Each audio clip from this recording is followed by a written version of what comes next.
Welcome all you wrestling fans to the 22nd episode and our first episode back of 2024 of the Pop-Up Powerbomb podcast. I'm your host, TheMoonMan, and I have my partner in crime, the Cerebral Pineapple Powerbomb Paul. Tonight, wrestling fans, we share our thoughts and some interesting topics, including TNA is back, baby, and they're back in a big way.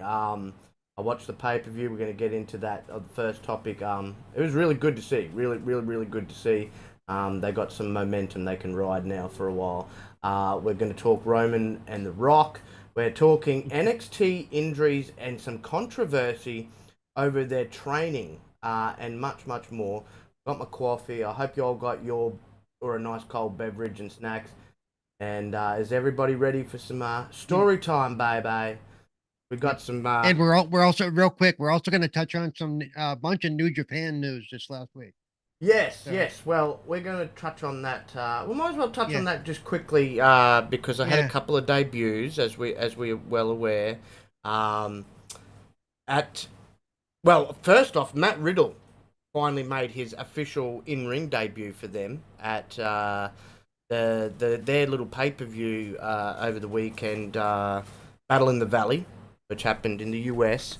Not only that, but former WWE superstar Mustafa Ali also showed up at Battle in the Valley and called out Tanahashi.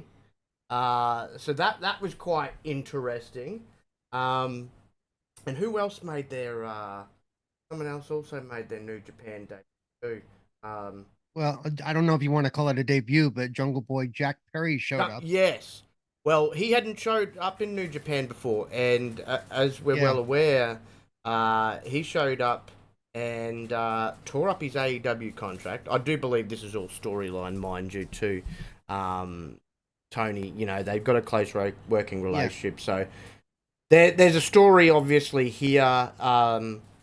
There's even rumors circulating that because there is multiple members of New Japan's Bullet Club that are about to become free agents, that Jack Perry might very well become the new leader of Bullet Club, which... Okay, so this brings up an interesting question. Could they be going the same route? Remember WCW, NWO, and WWF in the day? Yeah. This type of even though they're tied together, they're treated as two separate factions. I think so. And this is going to be done better because obviously New Japan obviously is its own separate entity, which is a good thing.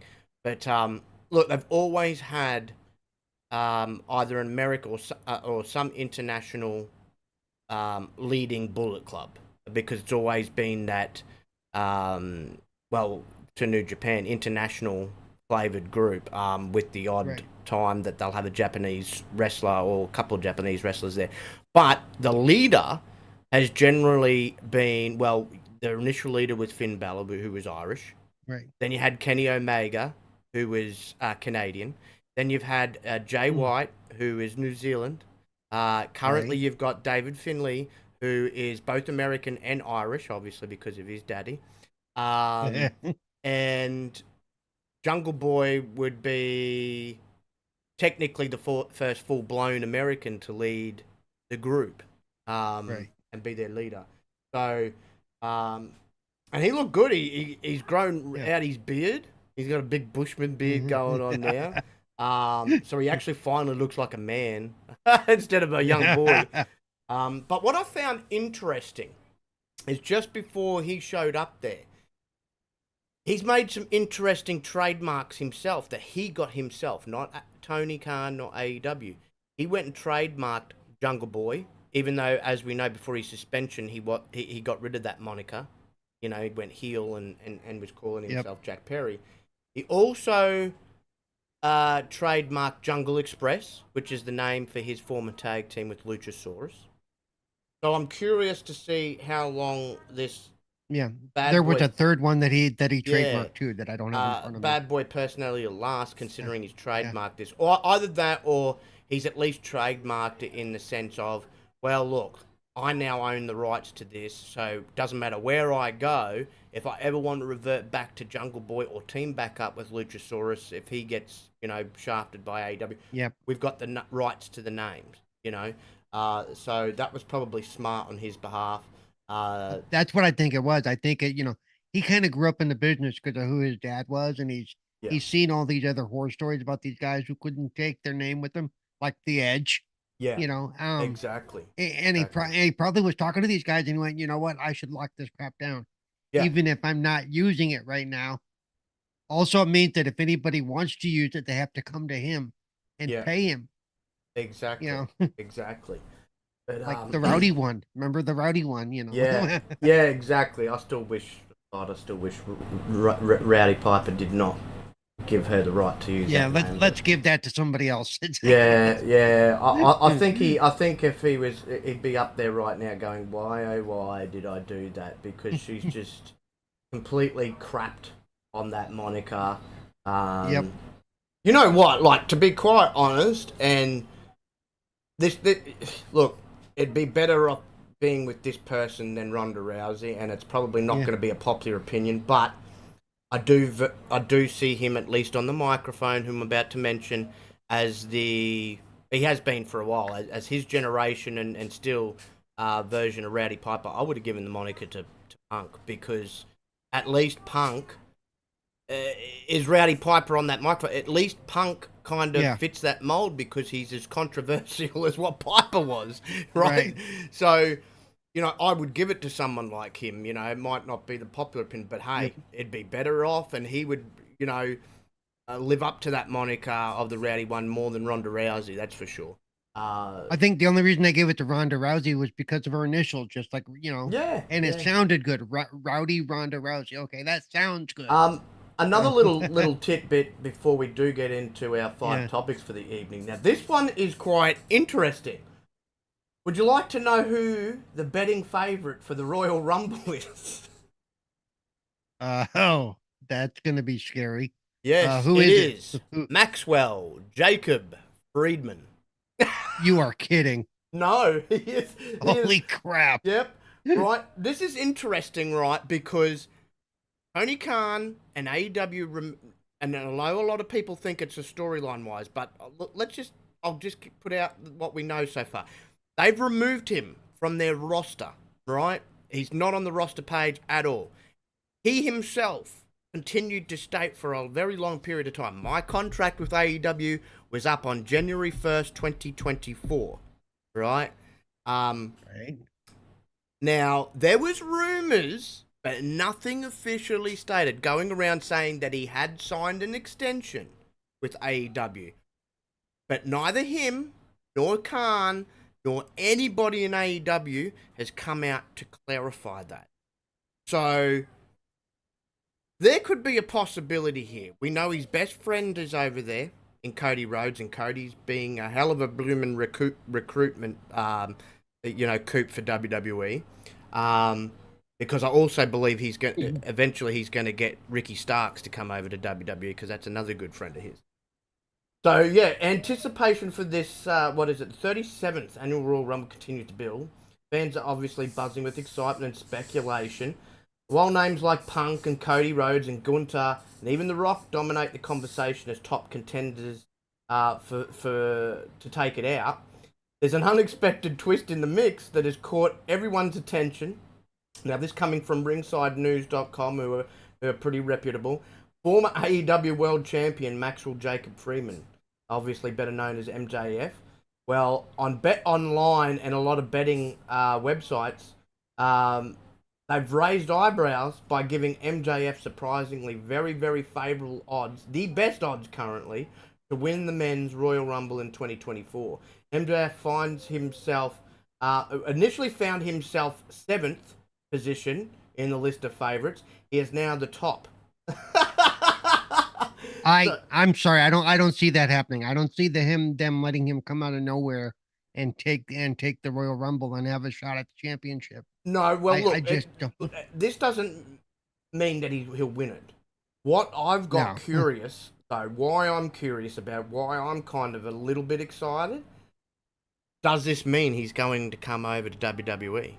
Right. What was he actually not talking story wise, and he was breaking kayfabe when he said, "Oh, my contract is up." As I said, he's removed from the roster page.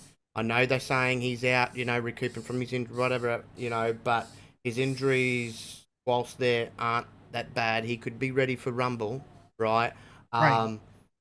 That's what I'm And more looking at. and because when him saying my contract is up, he's going, hey, look, I'm not resigning, because all that stuff could have been, them they wanted him to resign or whatever, and he wouldn't do the negotiation, or Yeah, for whatever reason. yeah. I mean, So honestly, it would be funny because it would obviously, if he shows up, it would completely stuff Tony Khan's plans because obviously there's long story played yeah, out that he's meant. They're hoping like he'll return and he'll take it on Adam Cole and that group, because they took him out. Um, right. but in saying that, uh, as I said, nothing's officially been stated on if he did sign an extension or not. Right. I know his original contract. I looked into it when he was first stating what he was stating. Yes, his original contract with AEW, if he never signed an extension, was up on January 1st. So, uh, this is. I'm not looking at it from the point of view of him coming in and winning it because I couldn't see them doing that. But I could see them if he comes in like letting him become one of the final four or final six or something like that. To give him that momentum. Right. Um, eh, I'd just be curious. I'm just curious now, like if they've got him in the betting for the Rumble, it just makes me curious if the rumors might be true and he might be WWE bound. That's sort But of what remember, I'm. those lines are set up by people that are making the bets. Basically, Yeah, exactly. somebody may have just grabbed his name out of the air and said, "Well, you know what? Since his contract's up," and then Yeah, people saw that and yeah. started picking up on it. So it'll be interesting. So I'll be Yep. watching Raw. I mean, I'm not going to be disappointed if he doesn't show. But look, I think for him, I think right now he would be better off because right now, if not WWE, you'd be better off in TNA. Right. Plain and simple. But no, interesting. So first topic of the evening though, TNA made a big comeback this weekend. Obviously rebranded to their original name. It's been very well received. Hard to Kill pay per view was nothing but positives coming out of there from fans and critics alike. Um, they actually were in a bigger arena for the pay per view than what we're used to seeing, so that's a good sign. Um, Yeah. Yeah. They moved from the school gymnasium. That's good. That's yeah, yeah. Obviously not still a large, like a huge arena like you expect, right. from WWE, but they did say they were going to be looking at bigger arenas. This was a big arena. You could tell, especially with the crowd alone, like you knew there was a larger crowd in there because they had the bigger arena. Um, it was a fantastic pay per view to kick off the year for wrestling fans. It really was top to bottom. Even the pre show card, it was just fantastic. The talent put on amazing matches. We had some debuts at the pay per view too, and this is why I'm saying TNA. I think, but we know nothing's ever going to overtake WWE, but I think TNA by the end of 2024. So wrestling fans, you've heard it here on this podcast first. TNA is going to overtake AEW. I have no doubt about it. So they got a big coup from the indie scene for starters that showed up at this pay per view.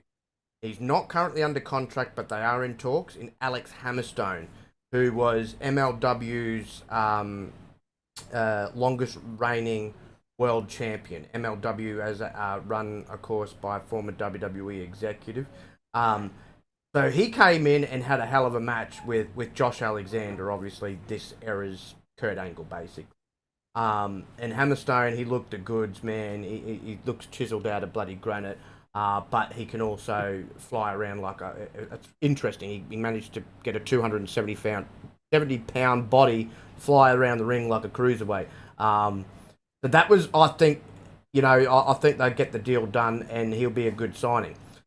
Also, that turned up at the pay-per-view in tag team action was former WWE NXT tag team, the Grizzled Young Vets, who actually obviously own the rights to the name because that's what they're known as in TNA.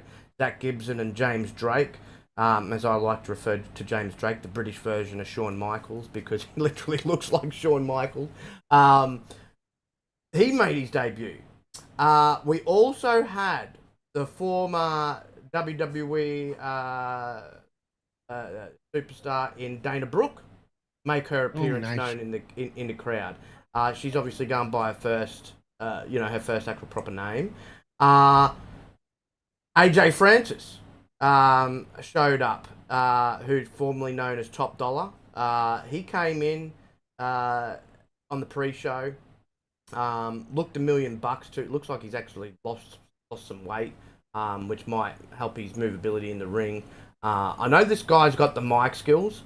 I want to see more from him in ring though, because I didn't think he was that good in ring. But again, they didn't have the best time in WWE. It was like showcased for 2 seconds and then not showcased. Guy can talk on a microphone, that much I know. So I want to see more before I can comment on his in-ring ability. But again, another good pickup if his in-ring ability matches his mic skills.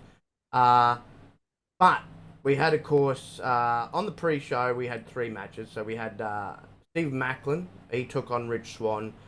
Good little match to kick everything off, because you had the Bruiser and Steve Macklin, who's also a former NXT wrestler himself, taking on the high-flying antics of Rich Swann. Everybody should remember Rich Swann, the dancing man from his NXT days as well. Good little match. They matched up really well. They really did. Then you had the System, which is Eddie Edwards and Brian Myers. They defeated in a tag match Kazarian and Eric Young. And again, a good tag match. It was great to see the 2 TNA originals, get a fair shot on the card. Eric Young and Kazarian obviously were 2 that helped start the company all the way back in the day. I think it was 2004 or 5 or something around that mark, when TNA first got started with the Jarretts obviously running the promotion. And then the last one on the pre-show, you had Crazy Steve defeating Tommy Dreamer to become the new TNA Digital Media Championship. Now that was the first, as we know, with the rebranding came brand spanking new championships. Every single one of these championships looks really, really good. They look better than AEW's belts. They look like a championship you want around your waist. Even the world, every single one of them looks beautifully designed, top notch. The world championship, second to none. Like beautiful belts. I can't, Yeah, I see Yobi's in the chat. Hey, Yobi, and he's saying those belts look amazing. Yeah, they do. Hey, what's good, Yobi? Peace, love, life, brother. Peace, love, life, my friend. It was awesome. Yeah, you're not wrong, man. Top to bottom, bro. It was an awesome pay-per-view and sales, man. But yeah, they are making their whole presentation, everything. They're going bigger, badder, better, bro. Look, they're gonna start how they did initially, right? And when they first started TNA, they were in bigger arenas anyway than what they were previously doing now. And they worked their way up to get into the huge arenas, as we're well aware, when they were a really huge company. Yeah. I think they're taking that same approach. They got all the momentum in the world, and as I said, I think they're going to get there. They've got the right management. They've got a multi-billion-dollar company funding them that's actually willing to throw the funds their way finally now. So as I said, they're on the up and up again, which is great. Because while they're on the up and up, as we know, AEW is going on the downward spiral. But of course, we had the start off the pay-per-view. We had an awesome knockouts Ultimate X match. Of course, Ultimate X TNA established match. Always fun to watch with the 2 wires crossing over at the top of the belt, hanging off the wires. Mm. You had Giselle Shaw, who ended up winning it, defeating Alicia Edwards, Danny Luna, Jodie Threat, Tasha Steeles, and the daughter of English veteran and English wrestling legend Robbie Brookside's daughter debuted for them in Zaya Brookside, just as talented as her dad.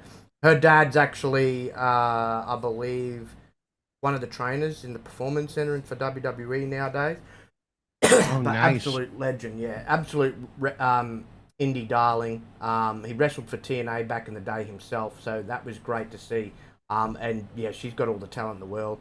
Then we had a singles match where PCO he defeated Dirty Dango by disqualification, but then because of what was going down in the ring, that quickly turned into a six-man tag match where Rhino and Jake Something came out to help PCO, and they took on Alpha Bravo, Dirty Dango, and Oleg. Now, Oleg, for those that don't remember, he was in WWE back in the day.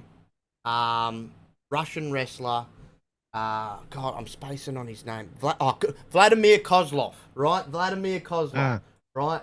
Yeah, he's now in TNA. Awkward pairing with Dirty Dango because Oleg is just so serious, just like his WWE character. But it was good to see. He looks $1,000,000. He really does. And he might not have had the most personality in the world when he was in WWE, but he could wrestle. He was powerhouse. So no, it was a great little match there. Then of course we had the TNA Knockouts Tag Team Championships that were on the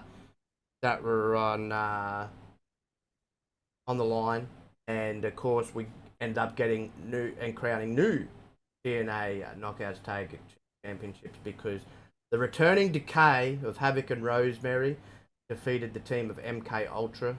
That was, whilst it was a quick match, it was a brutal match. Like, they just got straight into it. Both teams are just violent and brutal, and they just really brought it to each other. Havoc just completely, of course, dominated for most of the match, though, like throwing the other two around. It was fun to see. But yeah, and next match we had was another great match. This was one of the again, probably there was a lot of great matches. This was probably one of the matches of the night. Chris Sabin defending his X Division Championship against El Hijo del Vikingo, who we've seen many times in AEW, and of course Kushida. For everybody that remembers Kushida from NXT days. Where he came out with the other Japanese wrestler and they called themselves Jacket Time. Yes, I remember that. These three put on a heck of a show, man. This was one of the better X Division matches I've seen in a long, long time. Three of the best high flyers in the business. Chris Sabin's been one of the best for a very, very long time. It was great to see him retain. And then we had Alex Hammerstone, as I mentioned, debuting. They got a good 15 minutes, him and Alexander. Alexander came out on top. But I'm telling you, these two threw everything bar the kitchen sink at each other. Great match. Of course, we had the TNA World Tag Team Championships then on up for grabs. Four-way tag team match between Bullet Club's ABC and Ace Austin and Chris Bay. And they defeated the Rascals, Trey Miguel and Zachary Wentz.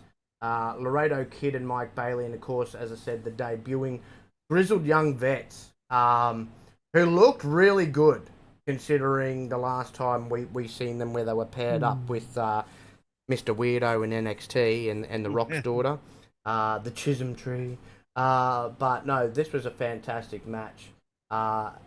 Followed by the first of the co-main event for the evening, singles match.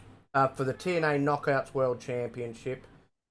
This, of course, was Jordan Grace's Call Your Shot championship match, taking on the champion at the time, Trinity. Fantastic match. This is probably Trinity, in my opinion, Trinity's best match I've ever seen her wrestle. even out of all the matches she had in WWE. This was such a fantastic match. Of course, she dropped the belt to Jordan Grace. But these two just brought out the best in each other. You had a powerhouse against, someone who's more high-flying and fast-paced in Trinity. Matched up so well. And, of course, as I said, that's where they shot to the crowd. And we saw the former Dana Brooke standing in the crowd eagerly watching. No, great match. Also coming out of this match, now I actually thought that this wrapped up Trinity's deal with TNA, but it doesn't. She's got several dates left ahead, and she will not. I know the rumours running rampant that she was going to show up possibly at the Royal Rumble, but she won't, because she's still got dates with TNA. And there's even rumours circulating she may re-up with TNA, which I think would be really great for their women's division if they manage to secure her on a more longer-term deal. And then, of course, the main event of the evening, long-time TNA original, Alex Shelley, defending his TNA World Championship against Moose. Again, fantastic way to end it. Hell of a main event. Few times there it looked like Shelley was gonna retain his title. Moose kept getting out of the submissions and getting out of certain moves. The finish was fantastic. How Shelley was going for his finisher again, and Moose got out of it, threw him against the ropes, and speared him right out of his boots, basically. Great match. And then, of course, we had the big surprise at the end. So as Moose is, of course, with his heel team, was celebrating the victory. CM Punk came out. Oh, wait, no, that's the other show. We had some unknown music hit. And on the screen comes up Nick Nemeth, former Dolph Ziggler. Made his debut, super kicked Moose right in the face, jumped out into the crowd, ripped off his top shirt to reveal a TNA singlet underneath. Man, it was good. That he seemed so rejuvenated. He's got a new lease on life, as he likes to say. He's looking forward to TNA. He thought this was the best opportunity for him outside WWE.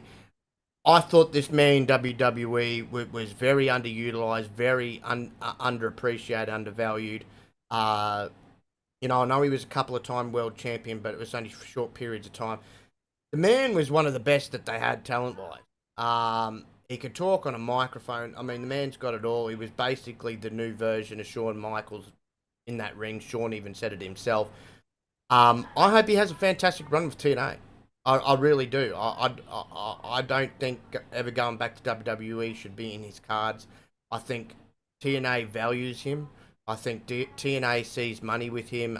He can be a main event player for them. The man can still go. I mean, he never has had any serious injuries. Looks $1 million. So I think this was a good signing for them and a good pickup. Yeah. And I think this is good for them because if they want to get into the mainstream and pick it up, they need these names that people are going to recognize. Yes. Exactly. And because like me, I didn't even know TNA was still a thing until I went on this show. No, and as I said, by year's end, everybody might be saying AEW who and TNA. Oh, okay. Yeah. And what I think this rebranding is going to help going to the bigger arenas, going bigger with their production and presentation, like Yobi was mentioning before, and yeah, like you mentioned, Mercedes and Bailey was up in the VIP box, in the upper level. Really? For the pay-per-view. I'm not sure. I know Bailey's contract ends sometime this year as well with WWE. Well, so I was gonna mention her at some point tonight. Did you see the last match with her? Yes. When she basically lost in Damage Control, just stood there and watched her lose. Yep. Yeah. So you and I had talked about that they were gonna, that it looks like she's on the outs with them anyway. Yeah. And if her contract's up, it makes sense that and I'll put it this way: if they re-sign Trinity, and we know Mercedes, who's formerly Sasha Banks, we know she's a free agent, and say WWE doesn't pick Bailey's contract back up, those 3 women boost your females division. That's going to get eyes straight on your product with those 3 women. Nick Nemeth, I think, is a really good signing, as I said, as well as Hammerstone. And I mean they're building a nice roster here. They also signed a partnership deal, which I'm surprised AEW didn't do this themselves, but TNA has got in. They've signed a partnership deal with AAA, the biggest promotion in Mexico. So they'll be working very closely together with them. They've also got a partnership themselves with New Japan. So obviously New Japan isn't just exclusively working with AEW, so that's a big thing. Right. On a sort of, but this is also going to help what I'm about to mention. I've also got a partnership with the NFL now, TNA. It's to do with charity work and stuff like that. But that's going to be beneficial. That should help the product as well. And now they are looking at securing a bigger TD deal and getting off of Access. And so it'll be interesting to see, because I think that they could get picked up, by one of the bigger networks now that they're going bigger. You know what I mean? Like, so TNA is the talk of the town right now coming out of this weekend. They really are. They are the talk of the town. They've stolen the headlines. They've built a bunch of momentum. And yeah, that's right. They were there. Yeah, they were there to support. And I was going to point out that under Vince, they would have never been allowed to be seen as far as acknowledged as being there. No. They would have never been allowed to be. You can go, but you need to keep it on the down low. Yeah, exactly. So, and Dolph Ziggler. I mean, Nick Nemeth, aka Dolph Ziggler. He, like he came out. He had an interview afterwards, obviously, and he had a little bit to say on his debut of TNA. He said he had a lot of time to think in the last 3, 4, 5 to 6 months to where, what can I do to extend my legacy? He went into more detail. He said, but also have an entirely different chapter, different mindset, different person, rejuvenation. I said, really? Feel like I'm a wanted man, because the day I left my last job, I had so many, and so lucky that I had so many people reach out. Not to say thank you or whatever, none of that stuff, or congrats. A bunch of people reached out instantly and said, we want you here. I go, man, it's great to feel that, So he said, I'm very fortunate, lucky that people said, how can we get you? From TNA. They were talking to him. What can we do? I was like, I'm kind of a wanted man. I'm wanted by AAA. I'm wanted by New Japan. I'm wanted by TNA. So it got me more excited. Like, I'm back in. Okay, this is cool. I was like, I could show up and be a hired gun here. I could take this guy out. We could go run. I'm figuring it out, where could we go? And I watched TNA go from Impact and become TNA again in this special moment at Hard to Kill, where this is a coming out party for TNA again. I go, now that could be a perfect fit. Hopefully I can back it up in the ring. Other than that, just talking about it and showing up was a huge thing. And of course, not only did they film that... real quick, I was going to point out, so he can't use Dolph Ziggler at this new... at TNA? No, he can. He goes. So in some level, he may run into a little bit of the same issue that the Edge runs into. Yeah, the only good thing is, only know him as Dolph Ziggler. Yeah, the only good thing is in WWE, when he first started in WWE, he was known by his proper name, Nick Nemeth. Right. That's when he was running around. If you remember, he was one of the freaking, oh my god, they were that comedic gimmick. There was cheerleader. They were like men cheerleaders, kind of thing. Oh, I know what you're talking about. Yeah, I can't remember the name of the group. I can't remember the name of the group, but yeah. Yeah, Dolph Ziggler's owned by WWE. Spirit Squad. Thanks, Yobi. Yeah, Spirit Squad. Right. So when he was with Spirit Squad, he was known as Nick Nemeth. So, that might actually help him. Unlike Edge, who was always just the Edge. Yeah. Always so, Edge, but look, he had his first match because they filmed a TNA special while they were out in Vegas too, after the pay-per-view. And it's going to be coming on in the next few weeks. It's called TNA Snake Eyes. He took on Zachary Wentz, and after defeating Zachary Wentz, he vowed to become the TNA World Champion and take out Moose. Fans expressed their excitement to see him. They said he looked $1 million in the ring. Same old Nick Nemeth, and it's going to be cool because going forward, obviously, he is the number one babyface in the company for TNA. It's going to be different to see because most of his WWE run, as we're well aware, he was a heel. There was the odd occasion, and I think towards the end there, he was playing a babyface. They never really showcased him enough to really truly know if he could get over as a babyface. But I think he can. I think he's one of these guys that can play both roles. And I think TNA will utilise his talents well. Because Scott D'Amore, for example, who's one of the head guys, that man's a mastermind.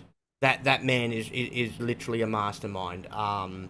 He's very good at storytelling. He's very good at utilising all the talents that he's got on his roster.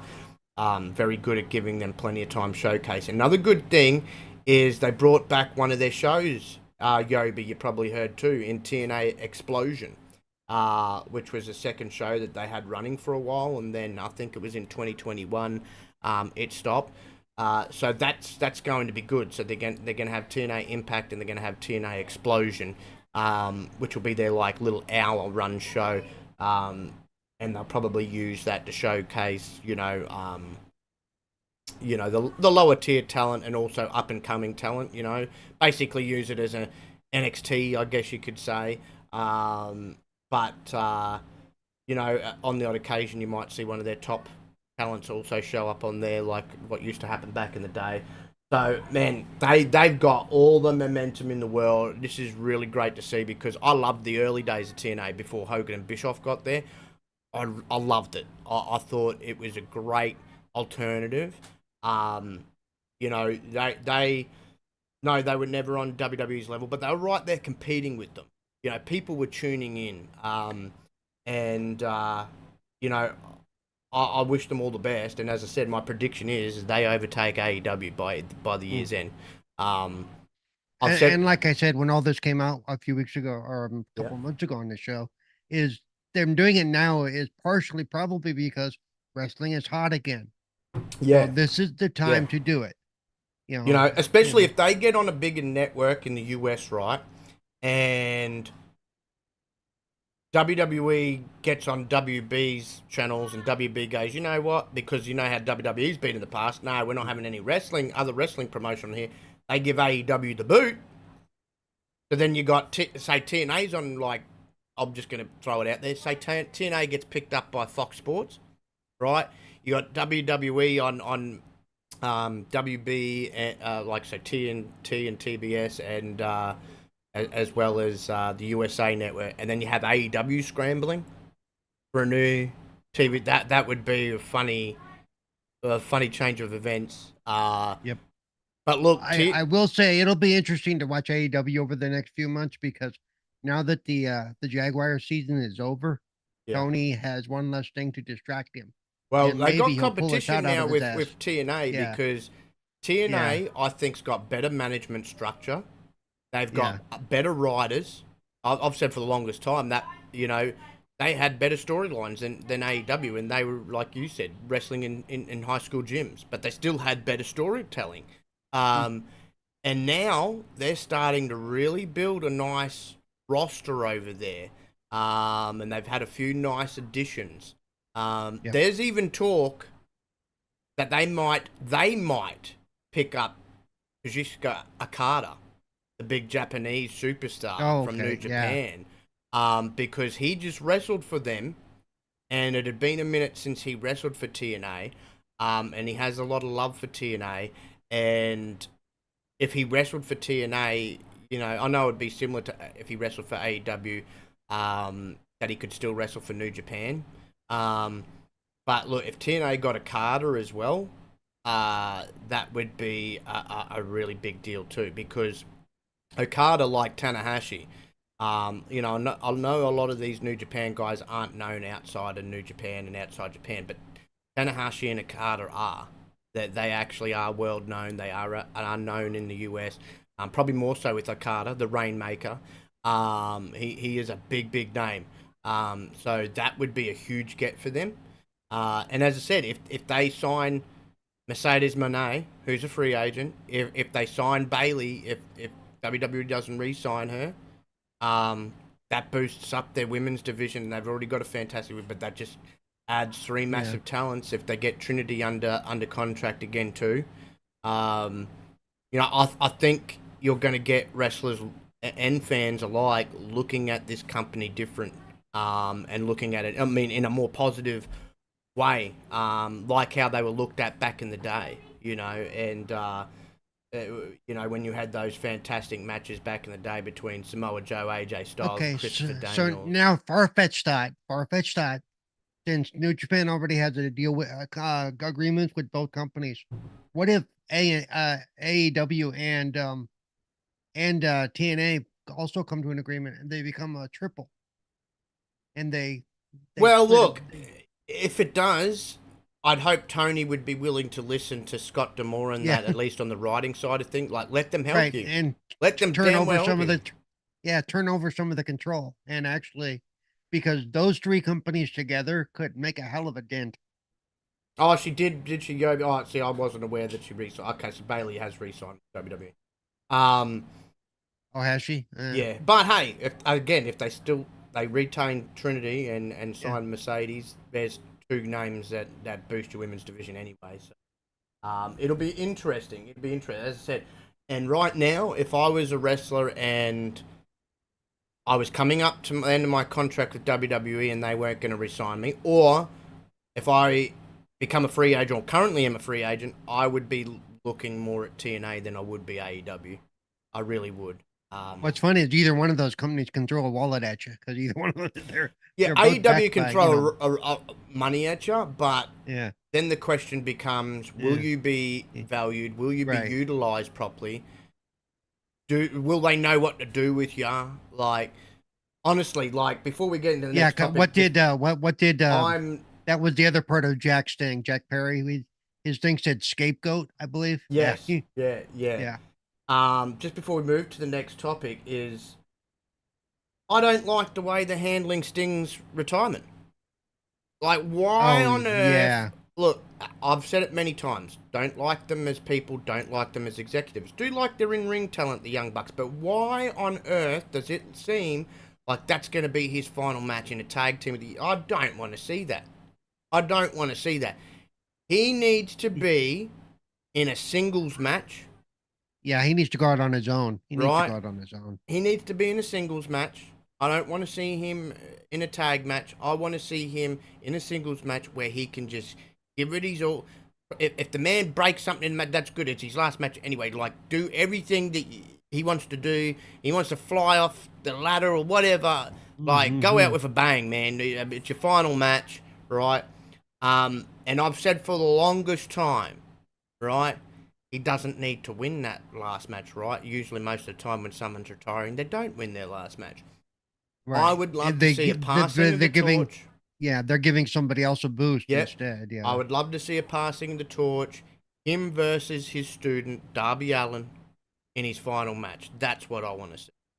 That's the match I think needs to happen, because I can't really see, you know, there's a lot of others that are kind of locked up in storylines right now, and yeah, but it's AEW. Storylines don't mean shit. So yeah, exactly. What's this? Back, what's good, brother? He says, funny, my wife realized Edge plays a character in Percy Jackson show. Yeah, he does. Yeah. From rumors, it's what he wanted. It's not about him. He came to AEW. Yeah, exactly. Yeah, and I look at the moment. I understand that he's, you know, taking the Undertaker approach. Look, Undertaker wanted Brock to I know fans didn't like it. I know there was some in the industry that didn't like it. You know, some old school wrestlers that Brock defeated the Undertaker streak. That's what Taker wanted, and Vince gave it to him. So if the rumors are true, I'm just going to take them with a grain of salt at the moment. But if the rumors are true and Tony's gone, you do what you want. I just wish Sting had just chose a singles match if it is the case, like with Darby. I don't want to see him against the Young Bucks. Like it just it doesn't really make a lick of sense in reality. Okay, so I'm a little behind on who is Sting's tag team partner? Darby. So maybe he's going to let Darby highlight that match. Maybe he's going to. That's what I'm thinking, but I would just rather see a singles match where Sting just goes full ball, pulls everything out of the bag, you know, leaves everything out in that ring, everything on the table. And that's why for the longest time I'd been hoping to see him pass the torch to Darby Allin.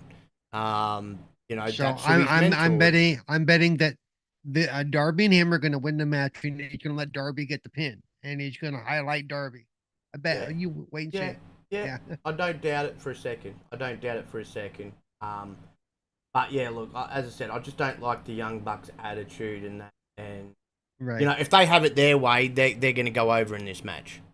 If they have it their way, they're going to go over in this match, which I don't want to see.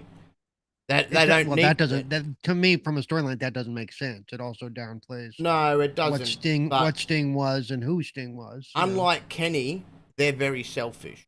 They've had that moniker since their TNA days, which followed them over to Ring of Honor, which followed them to New Japan. Hence why I've said all the time I really don't know how Kenny Omega and them are good friends, because they're at opposite ends of the stick with their personalities in real life, right? Kenny's the more willing to help people and put people over, and you know, he's courteous, he's laid back, he's chilled. They're all about themselves. They're very selfish, and if they go over in this final match, it's not going to come as a shock to me. It just won't, because they very rarely put people over. They don't like to. That's why there's been a lot of trepidation backstage between other superstars and them.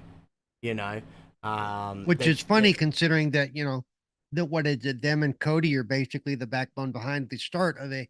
And that goes against Cody has no problem letting people go over on him. No, you know? No, exactly. That then, I mean, that was another one. Like I was like, again, he's like, it's another situation with Kenny. Like you sit there and go, how are these lot friends when Cody's like the complete opposite from them? You know.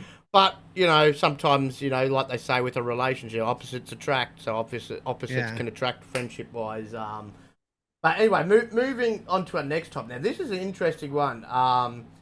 So, another bit of controversy from the weekend is pro wrestling company bashed by fans alike for banning women's wrestling. So, as we know, the pro wrestling world is always full of controversy. One company is really getting a lot of negative attention right now.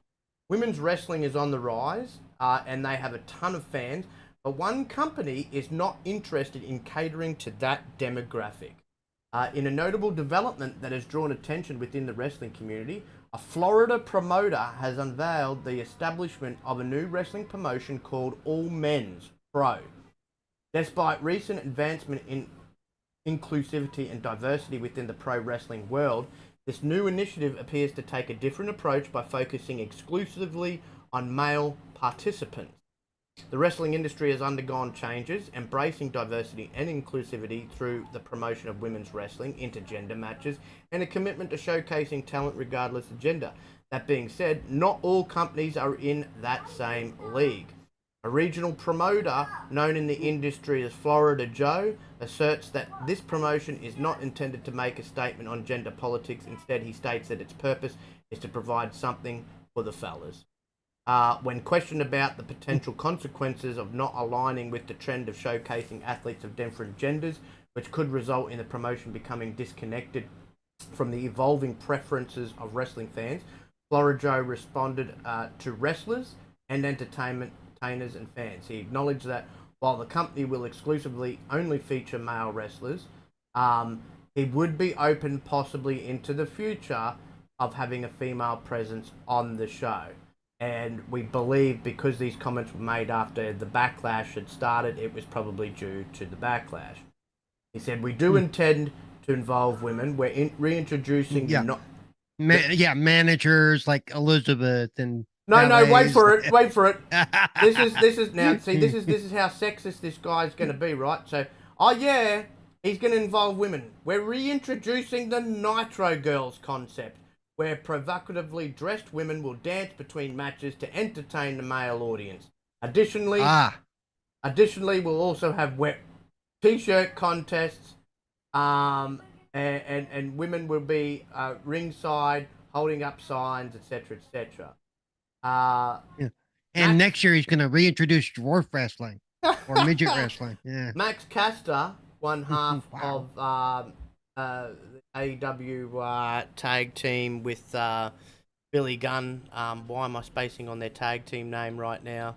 The Acclaimed, right? So he chimed in as he called it absolutely disgusting. Absolute. Obviously, there are a lot of opinions about this new concept.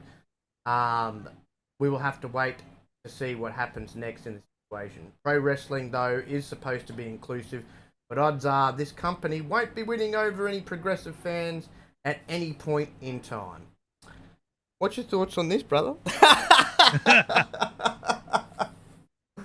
Dude, if Florida didn't get enough of a bad rep, now we're going to see every inbred redneck guy sitting there watching them. Oh, bro, yeah, no.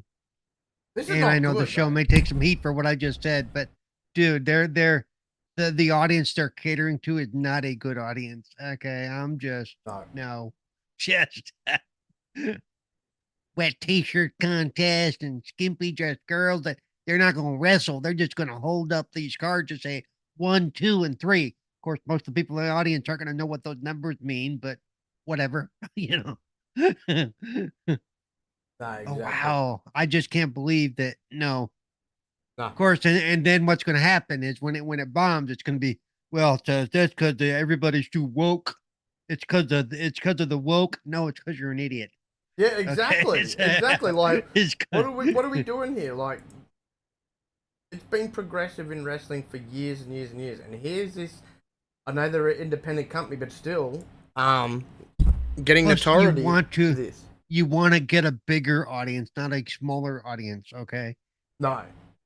And no female is going to tune into this. That's for starters. No, and that's the thing. Is historically, wrestling is they've always said wrestling is like a soap opera for men, which is somewhat true. And this is this. I'm lucky it's not on a grand stage, because this honestly is sending a message that, hey, we're going to go backwards here, because the females, like female wrestling talent, fought for years and years and years, especially like in WWE, to move away from that divas crap. To move away from, oh, we're just here for eye candy and pillow fights and mud wrestling and all that silly garb, to now being literally, for the last, I'd say at least the last 10 years, taken seriously as actual wrestlers. We can wrestle and put on a match just as good as the men. We can main event just like the men. And we are just as talented. They've worked hard for that in WWE, in TNA and other promotions, and then you got this guy that's going to pull this crap. Yeah, I honestly don't get the audience he's reaching for. I mean, no. And again, it is Florida, but but still, there's a lot of strange that happens in Florida. I mean, look at the Florida Joker. I mean, just look at I live here, and I can tell you, there's some stuff going on here that just make you go cross-eyed trying to figure it out.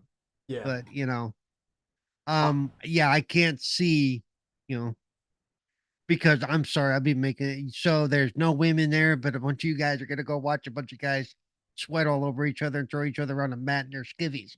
Hey, congratulations, whatever. I don't see it doing well. I really don't. And this is the thing I thought about. I'm like, you know what? If all men's, and there was a few comments I see like going on the say, oh well, maybe they'll draw the gay crowd, the gay men crowd, and I'm like, you know what? No, they won't, because a lot of gay men, a lot of their best friends outside of other gay men are females, right? So and they're big.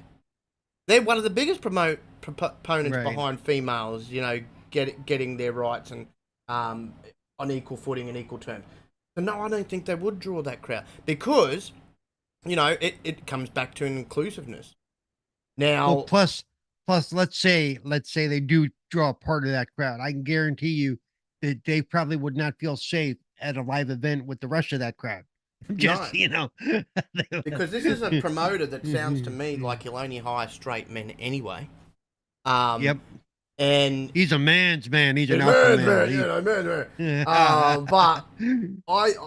But I just think this is going to fall flat. I think he's not going to draw that big of numbers, and if anything, they're going to continue to get flack for that. And when they do decide to bring females in, I can't wait to see those one ads. Do you have low self-esteem? Do you hate yourself? Come join us. I know, you know, like it's gonna get really bad for them.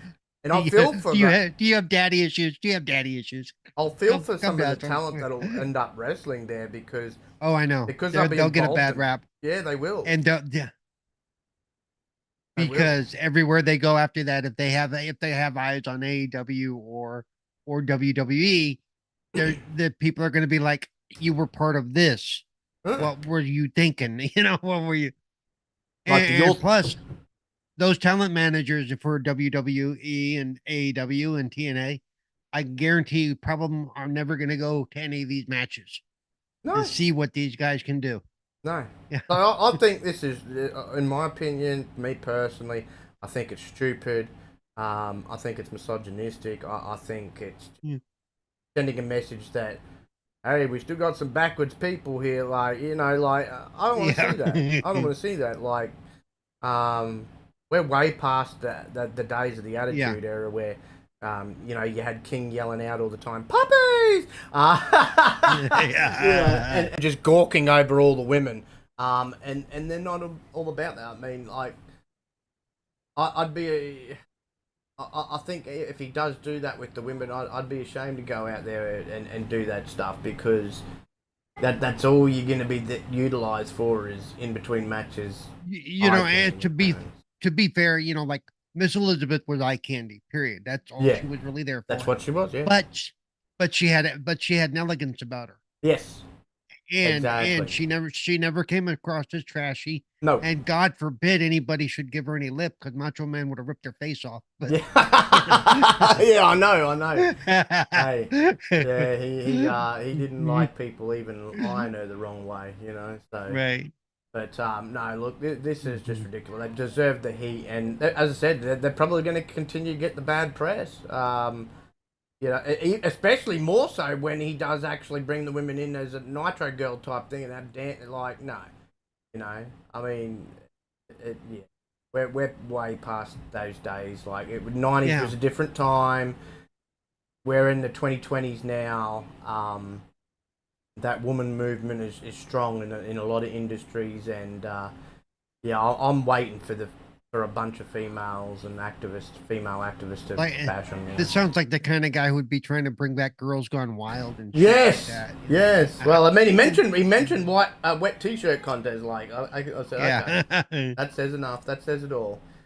But moving right along, another interesting, controversial topic going around.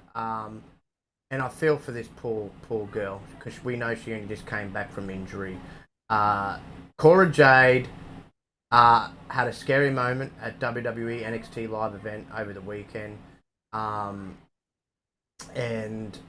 sadly, she may be out of action for quite a long period of time. Oh, no. So, yeah. She went down at a recent NXT house show. Now, Meltzer's come out of Wrestling Observer has added to the narrative as he stated that she injured and tore her ACL.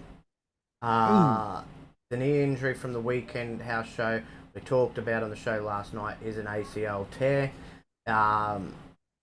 It was not noted exactly how bad it is injured, but it was noted because Indy Hartwell posted a photo of Jade in the hospital. So she's obviously going to seek medical assistance. This is all going to come down to how serious her ACL injury is.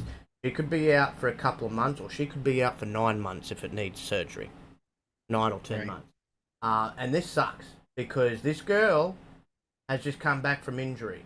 And this is the third injury in the space of 14 months, I believe, for her. Yeah, that's... The bad thing is it keeps seeming to be really bad knee injuries that be happening with NXT talent, especially in the female talent, because that Nikita Lyons, she injured her knee. I think maybe it was ACLs twice. She's injured, and she's just back now, and she's got a big ass brace on. So why there's controversy and concerns? So concerns are arising in WWE over the training methods following multiple injuries, especially knee injuries. So, as we know, injuries are an unfortunate part of pro wrestling, but when several wrestlers repeatedly suffer the same type of injury, it raises concerns and questions about their training methods and overall safety protocols.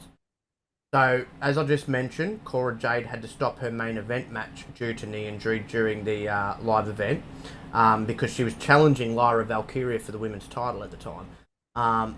This injury has once again brought attention to the issue of wrestlers, specifically in NXT, experiencing knee injuries and specifically torn ACLs.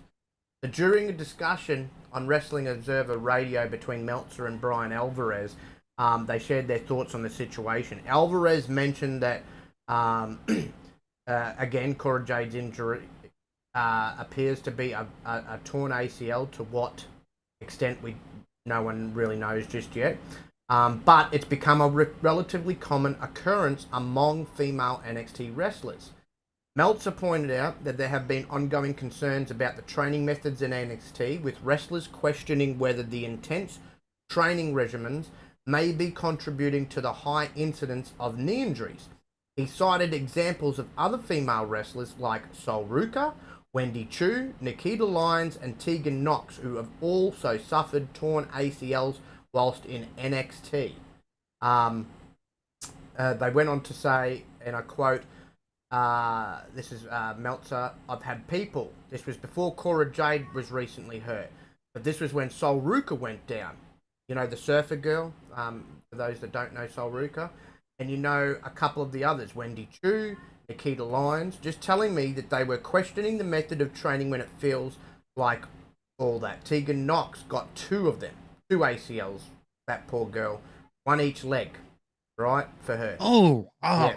Good God, that would be... That's why you notice when she came back this last time and she's on the main roster now, Tegan Knox, she's got braces on both legs.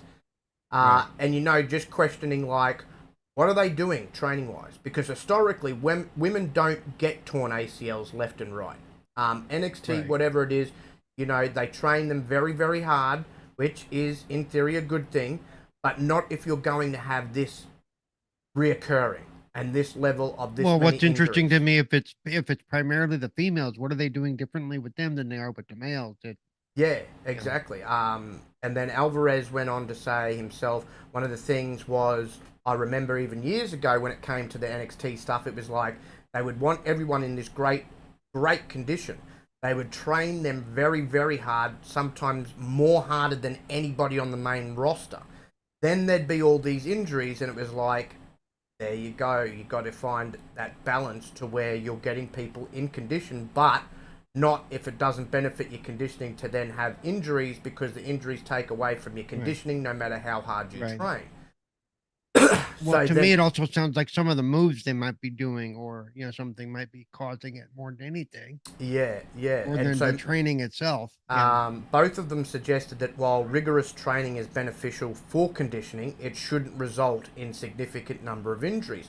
Finding the right balance between that and injury prevention is crucial. He acknowledged that NXT employs legitimate strength and conditioning coaches, but they may need to reassess their methods to reduce the risk of injuries, especially torn ACLs. So Alvarez went on to add, you never want to overtrain the people. And I'm sure that in time, this will all be worked out and figured out, because it's all, you know, this is the type of training that they do there with legitimate strength and conditioning coaches and things like that.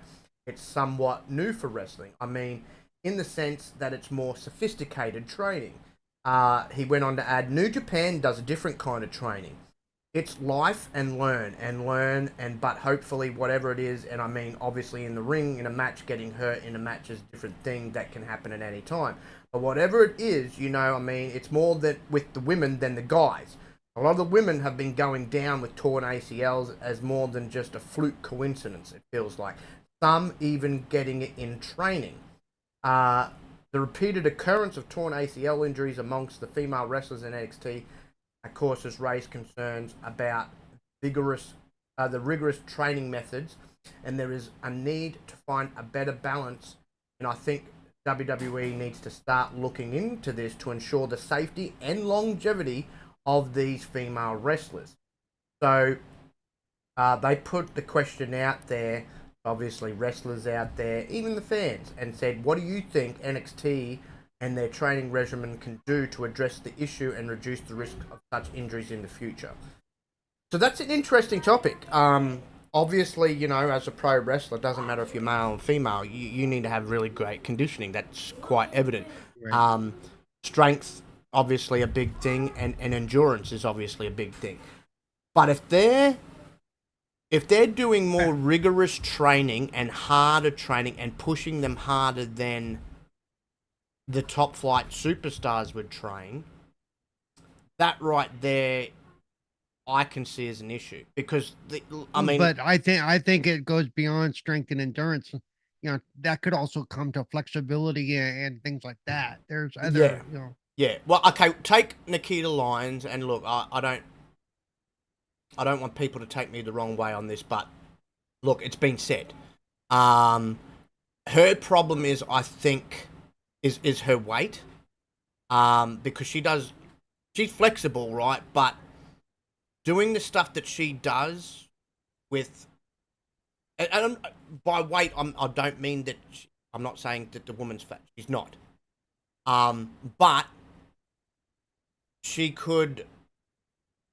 You know how they say that to some people, like you need to drop some weight to help with your knees. Because etc. Even if you're not obese or extremely fat, sometimes some people, if you're overweight, and you're bouncing up and down on your knees or whatever, it's gonna cause greater. And I think that she might be carrying just a little bit too much weight, and maybe there are a couple of female wrestlers that they're not. But they're big. They're big girls, and they're doing things. And all I'm thinking when I'm watching is that's going to hurt someday. And this is probably going to be hard for her because she's built thick, right? She just is. Right. She's not one of these tiny, scrawny, skinny little females. She is built thick. But I think she does, and she has been told by management and that she needs to lower her weight just a little bit to take pressure and everything off her knees, because she's done her knees I think it's been the same knee, thankfully for her, twice now. And whilst it may have a little bit something to do with the vigorous training, I think she's carrying a little bit too much than what her body type probably needs to.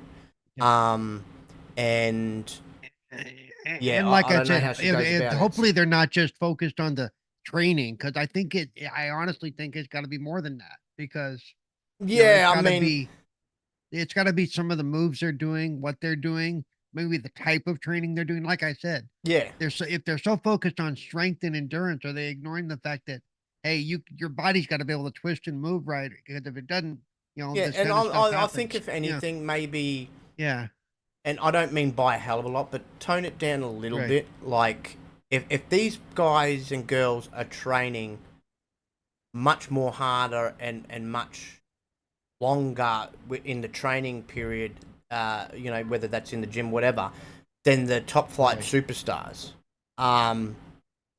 I don't understand that, because the top flight superstars are obviously doing enough training to keep themselves fit and everything. So maybe tone it down just a little bit, like stop pushing as hard. Still push hard, obviously. You You want these people to have that strength and conditioning. You want them to obviously improve in that. But and you know, I actually remember I was thinking when I was watching last Tuesday, man, these guys are going hard and fast. I mean, they do. Yeah. They were just going. But like, say they're doing, for example, what I mean by what I'm saying is, say they're doing a 6-hour session in the performance center, maybe cut it down to 4 hours, and so you're not over. Because you can, I mean, it's just like being in the gym. You can overdo something if you do, you know what I mean? So, and I've seen people pull muscles or tear muscles just in the gym because they're trying to do too much or something, right? So, you know, maybe just something like that, or if they do have him in the gym, for example, right? Say they've got him doing, we want you to do 40 reps of this. Well, maybe take it 10 reps down and say, right, we want you to do 30 reps, two lots of 30 reps of this or something like that. So you're still pushing them and you're still getting their strength and condition up, but you're not having them overdo something. Or, as I said, if it's in the ring, maybe do it as a 4-hour session instead of like a 5 or 6 hour session. Maybe that extra hour or two is too much on the body, you know, and you could cram a lot, if you ask me, in a 4-hour session. And I know they usually do half-day sessions there at the performance center. So, you know, just little things that you have to tinker, I think, there. And I think you may find that it may cut down on some of these injuries. Again, though, like what was stated and you've stated, I've stated, what happens in an actual match, that's a different story. You know, right? You could come flying off the top rope, land awkwardly on one of your legs, and that's it. You know, you've torn something or you broke something. Yeah, we saw some of that this last week too. Yeah, right. But as for their training regimen, they just obviously need to find a little bit better balance, and maybe it's just, at least on that side of things, they're overdoing it with them, instead of going, right, let's cut this down here or cut their little reps down slightly here. As I said, it could just be something as tiny as that could help, at least in that regard, because you need the body also to recuperate. You don't want to overdo them in the training sector and then they've got to show the next day, for example, and then they do that show, whether it's a house show, whether it's on NXT, and then next minute they're in a match and all they're doing is running the ropes and all of a sudden they go down, because we've seen that happen before. So yeah, it's just a balance thing. I think Alvarez and that are right. I think it's finding that balance that's going to be beneficial there. Again, you can't do nothing of what happens in a match though, but you don't want them overdoing things leading up to a match. You still want them to be fresh for that match, feeling good, you know, not feeling too sore and everything going in, because they're going to feel sore by the end of the damn match anyway. So, you don't want to overdo them, you know, and, it just might be something as small as that. But, I mean, hey, I'm glad concerns are being raised, because especially with the women in NXT, it seems like a growing trend of the poor females getting ACL injuries and tearing up their knees, and it's just been one after the next, and now Cora Jade, like Nikita Lyons, as I said, she just comes back from an injury, and here she is, and she could be out on the shelf again for a long period of time, which sucks. So yeah, obviously something has to change. But moving right along, this one's an interesting one, and then of course our last topic is going to be fire, because the fire-breathing dragon in Paul next to me here is he's got something to say on this on this last topic about Roman Reigns. Yeah. But acknowledge me. But no, latest news. I didn't even know this is how unaware I was of this. I've been focused on so much on actually wrestling product out there at the moment. I didn't even know that there's a documentary upcoming. But latest news, this coming from WrestlingNewsSource.com, on the Vince McMahon's upcoming Netflix documentary. So after an extended period of development, much awaited documentary series focusing solely on Vince McMahon's life and career is poised for release this year. During its third quarter financial call in 2020, WWE disclosed its collaboration with Netflix for this project, which boasts Bill Simmons as the executive producer and Chris Smith as the director. This docu-series is touted to be the most expensive of its kind ever produced for Netflix. While McMahon will be allowed to review footage, His input will only be considered after the final version is completed. Alvarez and Meltzer Wrestling Observer Radio, who was interviewed for the documentary, indicated that the series might premiere earlier than initially planned. An official announcement regarding the release date is expected to be made shortly. This should be interesting because I'm intrigued at more so of what might be missing out of this documentary, because I know they said he doesn't get a say until the final product's done, but if he doesn't want something in there, is it going to stay in there or is it going to be taken out? Yeah. That's interesting, because while he's done a lot of good in wrestling, there has been a lot of dark sides of Vince McMahon and his tenure. Oh yeah. So if you're going to show the light side, you got to show the dark side too, if you're going to do this documentary right. And I just don't know if that man, because we've seen him squash stuff in the past, of getting out. I don't know. Like, for example, and here's a big example. Me and you remember this like it was yesterday.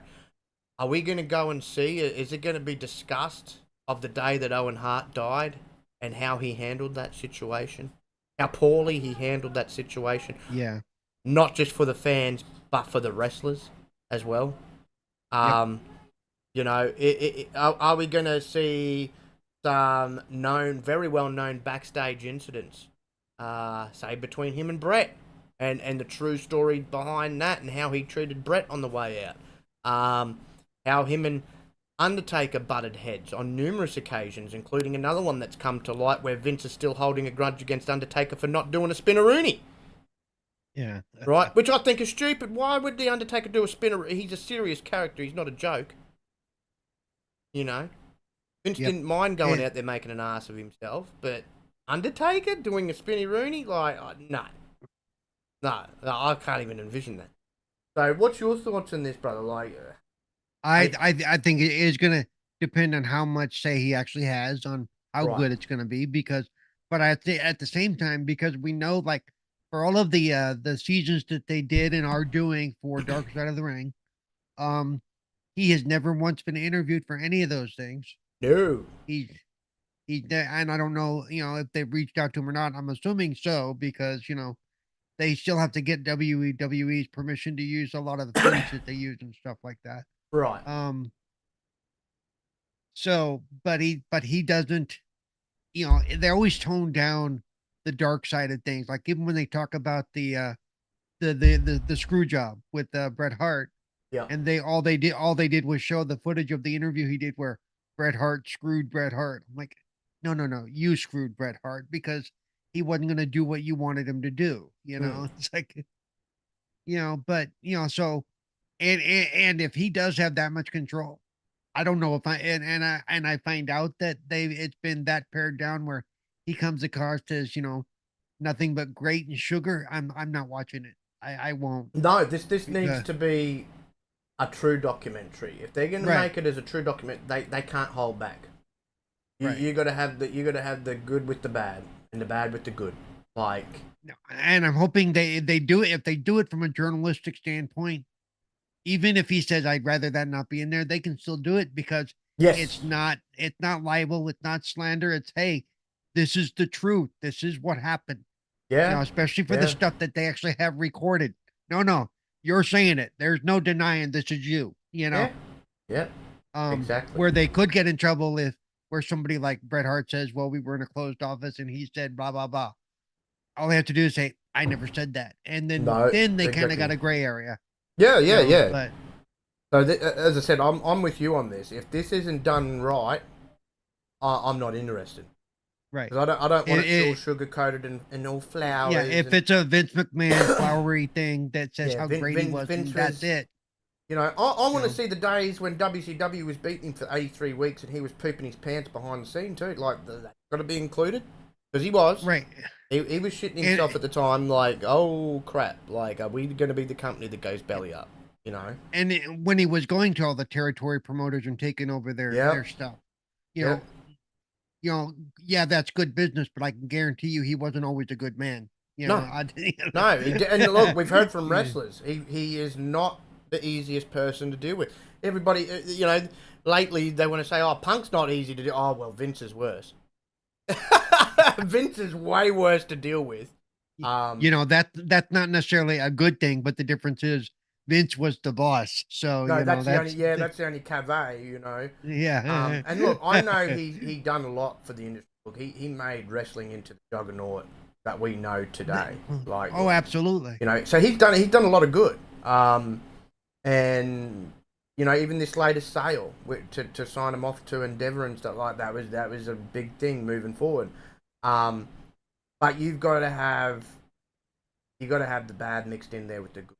And I know he's not going to like that, but he needs to be open-minded on this. Look, any smart person, fan, whatever, that's followed wrestling for a long, long time and knows the history, we already know your dark shit anyway. We already know the evil, bad side of Vince McMahon. We already know but he never owns up to it. He never publicly says, "Yep, that was me." Yeah. Now, my question, because you brought up the sale, I find that interesting that he sold it before letting Shane take over or letting Stephanie take over. Yeah. As the CEO, COO. Yeah. So because either he didn't think they could do it, or he just wanted. No, I think it was an ego trip. Like, nobody's can run this company like I could, and no one could, do any better than, this is my baby. Even with his own kid, even though it would have stayed in the family, like, just, right. Well, that's what I mean. He's got way too much of an ego. Yeah. And isn't Stephanie still with Triple H, right? With Paul? Yeah. So, but that's why Stephanie, I think she might be, actually, I'm pretty sure the latest report. She's still an officer? She's still an officer? Well, she came back. She left because of her dad. There was issues there, and it was issues over that he didn't believe in her. And I'm like, no. It's not that you don't believe. You can see that your daughter and your son-in-law are going to take this to even greater heights, and that they can actually do the job that you were failing to do because you were losing your goddamn mind and set too far back in the day. We know how great he was. His problem is he couldn't adjust. He couldn't adjust to change. We know how great he once was. And all through the Attitude Era, he was brilliant. Right. All through the Ruthless Aggression Era, he was brilliant. But come the late 2010s, he was starting to lose his way. He still had that old way of thinking that a wrestler should be 6 foot something, built like a brick shithouse on steroid. That was what he loved in a wrestler, right? And the storytelling was going downhill, and it was getting worse and worse and worse, which allowed AEW, when they first came on the scene, to get a whole bunch of fans and the notoriety that it did initially, because WWE at the time, the product was crap. It was that crap that you had most of the wrestlers backstage wanting out of their contracts, wanting to leave. The minute we can leave, we're out of here, right? Yep. The minute he finally got told, take the step back, take a step back. We appreciate everything you've done, but take a step back. Triple H is now in charge. Then wrestlers wanted to stay, or wrestlers wanted to come back because he was no longer running shit. I think what I can compare that to, when it was announced that that Microsoft was going to buy ABK, because a lot of people in ABK were going, we can't handle this. And as soon as that deal was announced, they were like, they even before the deal was signed, they were breathing a sigh of relief. Changes are coming. Yeah, we can hold this. Yeah, and you're not wrong there, Yobi. And yeah, she was at Survivor Series too. But no, he wasn't. That's his ego too, Yobi. No, that's his ego. He couldn't let it go. At least let it go to his own family, and so he's gone. You know what? I'll let it go here elsewhere. It's funny, because still at the end of the day, Triple H has been put in charge to oversee the running of WWE by the higher-ups at Endeavor. So he still didn't really get what he wanted. Yeah, he didn't sell it to them, so they don't own it, but Triple H is still running things, making sure creative's going right and everything like that. So it's still kind of blue. And Endeavor told him, look, we can use you to help out on deals and stuff, because Vince is still good at getting in that boardroom and making deals. And even though they cancelled the UFC event, it was only cancelled because of the poor card they were putting together. That Saudi Arabia UFC event doesn't even come to fruition without Vince. That's who they used to cut that deal. But that's all he's probably good for this day and age, you know, because he's still obviously got that business sense about him in that regard.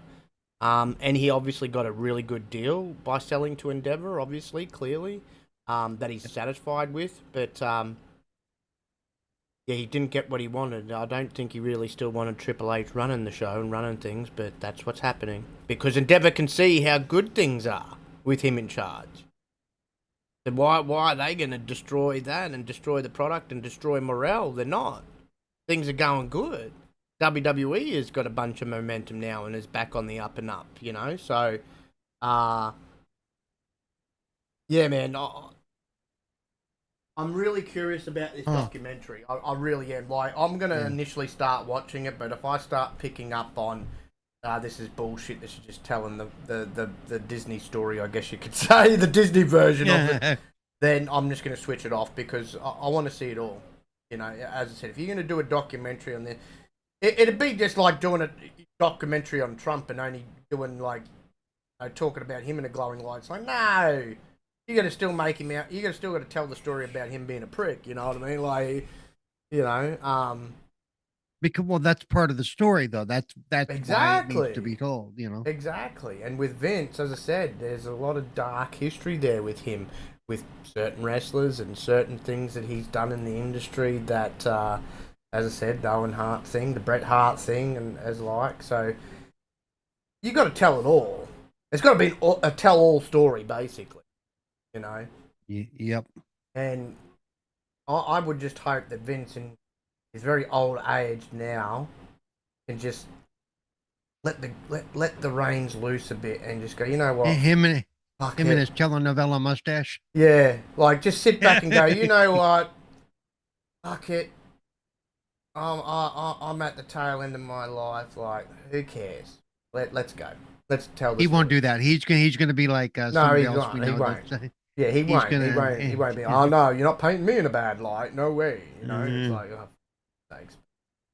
No, we'll wait and see. Once the documentary comes out, we'll know if it's going to be a legit, decent documentary or if it's just, as I said, going to have the Disney approach because that's what he wants. So, but regardless, as I said, most of us, like me and you, we already know his dark past anyway and how much of an asshole the man can actually be. So, yeah, you know, as I said, if there's one story out there that proves that the man is a pompous prick, as I said, his whole handling of the Owen Hart situation, right. that was probably one of the worst things that man's ever done.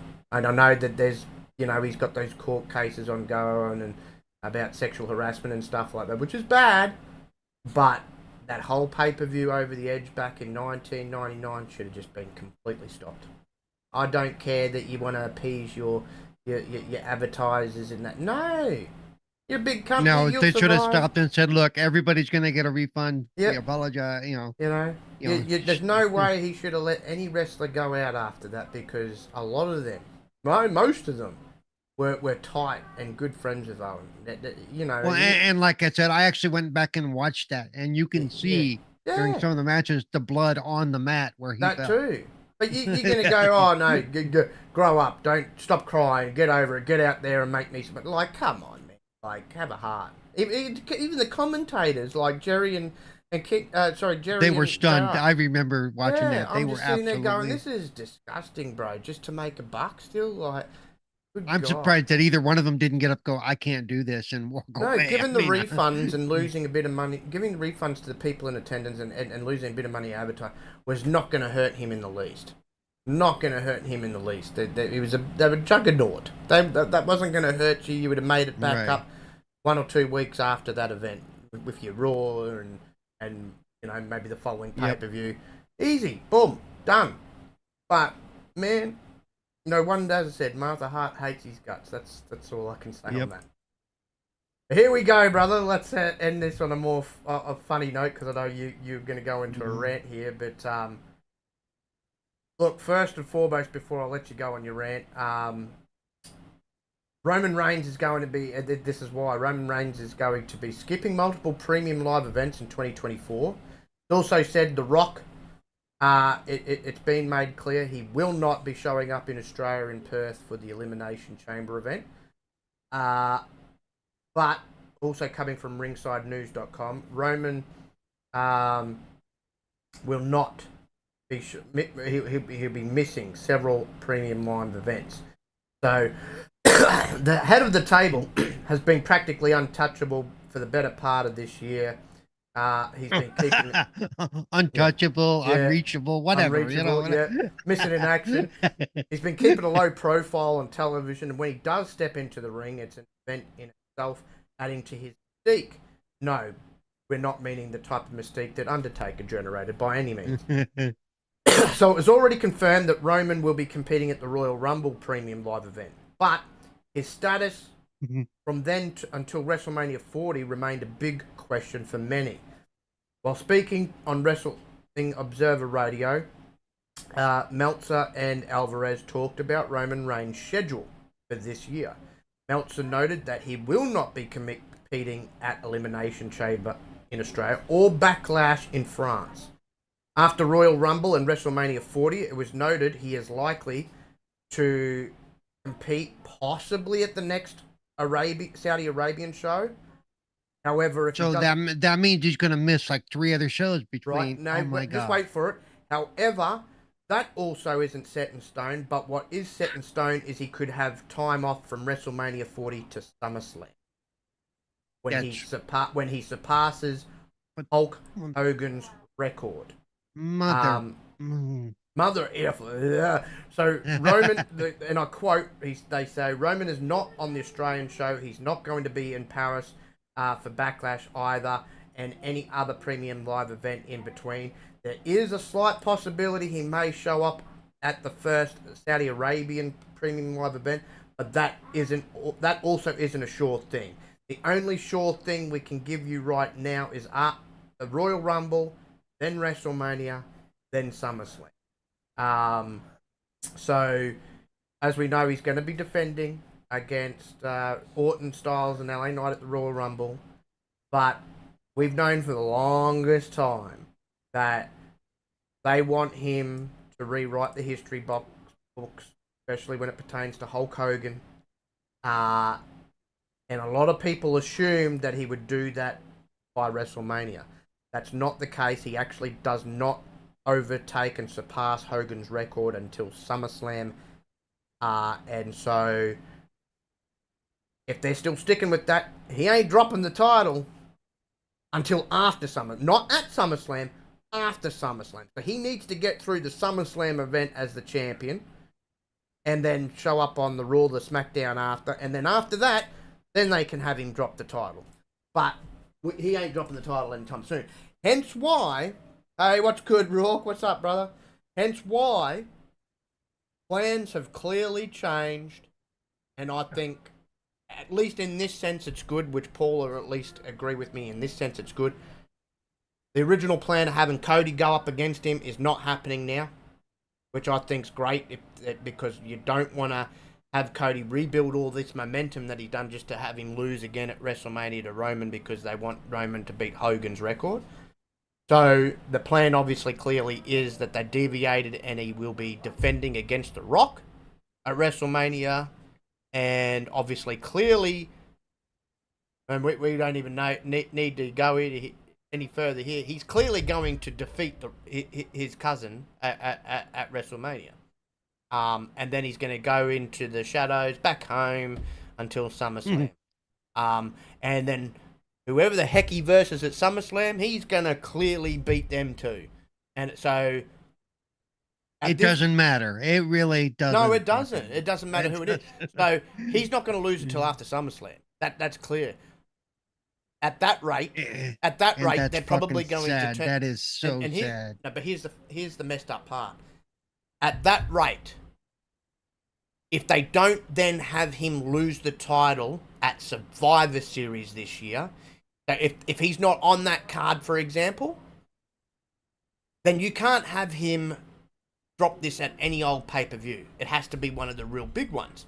So the next one don't let him hold it another year. Don't let him hold it for another year. Please, my point is if he has to retain it through SummerSlam, right? Right. But then Survivor Series is their chance to get the belt off him. If they do not do it then, they're going to have to wait till Royal Rumble 2025. That's going to suck. And then they might say, you know what? We want to do it on the grander stage, so it'll be WrestleMania next year. You know what? And as much as I'm shitty with it, I'd be like, you know what? What would be the point? If you're going to keep going with this, you may as well have him bloody go for the next several years and overtake Bruno Sammartino. He would have to go for another 4 years to do that or something. Look, as much as I hate that idea, I would just be looking at it from the perspective, he's got past Hogan. Okay, we're not going to do it at Survivor. We're not going to do it at Rumble. You know what? We might as well just keep going with him. We got Seth. Well, yeah, shit. We'll just let him sit at home for the next 3 years and then bring him back. Might as well. If we're gonna do that, this is the thing. It's already stale. People want him to lose that belt already. But WWE has clearly got their mindset on him at least surpassing Hogan's record. I don't know if it's a WWE so much as Paul. Seriously. Paul, right. Or and I mean Heyman, not Triple H. No. So here's the thing. Right now, he's working Royal Rumble, he's working WrestleMania, and he's working SummerSlam. Right, wrestling wise. That's 3 damn matches. 3. That's worse than last year. Yep. Worse than last year. He did less than 10 matches last year, and some of them were house matches, house shows, and not all of them were for the title. That's what I said, could you imagine if they only have him doing these 3, and then he just holds about until next year's Royal Rumble? He would have wrestled 3 damn times. 3. Let me know when I can start. Off you go, brother. Yeah, I want you to go. Go. First, I got to do it. Show up in a fucking match, okay? Just show up. I mean, more than once a quarter. Be nice. Seriously. I cannot with this man. The fact that he doesn't show up, he doesn't wrestle, and because when he does show up, sometimes he doesn't wrestle. He's just there to get his paycheck. Apparently, I don't know what that's about. But this whole thing with Hogan's record, to me, it's meaningless at this point. He's not wrestling. He's not an active champion. He's not actively defending the belt. Showing up at a pay-per-view once a month, or in the case of the last few, once every other month, it is to me, it takes away any legitimacy he has to that record. He's an absentee champion. And the fact that, now, not only has he not been showing up, now he's going to show up even less. What? So, I mean, I didn't know that he wasn't going to, because I don't listen to the podcast. I probably should, but I had read that they said he wasn't on the Backlash promo stuff. And I'm like, okay, maybe they're just trying to hide the fact that he may drop the title before Backlash at WrestleMania. But no, apparently it's just because he decided he doesn't want to wrestle. But we're gonna pad his title. And I really don't get that. I really don't get that. Hogan, love him or hate him, he worked his ass off. When he could at this stage in his career, when he had the title for this long. Bruno Sammartino definitely worked his ass off. But most of the other guys who have the other titles, they are actively they're actively defending their belts. Gunther and all those guys, they're actively almost every other week. It's a title match. Whether they're going to drop it or not isn't the point. The point is they're showing up. The point is they're putting in the work. And Roman's not. And it's really, to me, one, you're right. I think the audience is getting burned out on it because you'll see when he comes out, he still gets a pop, but it's not as big as it used to be. And you can really look at the audience, and a lot of them really don't care that he's coming out there. If you really look at what's going on when he's walking down the thing, because CM Punk, even Cody's getting a better pop than bigger pop than Roman at this point. Yeah. Yeah. Because people are like, you see him once a month. He may or may not be wrestling. And then the only way he wins is if they cheat. You know, they are doing a pretty good job at working up this whole thing that led into this 4-way thing, that every time he was supposed to take the ring, all his buddies came out there and it turned into a 4-on-1 or a 4-on-3 thing going on. So, but again, do not drag this out for the sake of dragging this out. Or like I said before the show, give us a storyline reason for him not to be there. Don't just have him not show up.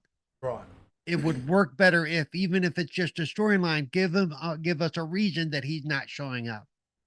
Give him a reason that the only time we even hear his name when we hear Paul Heyman go, "Call Roman Reigns," when when the shit's hitting the fan.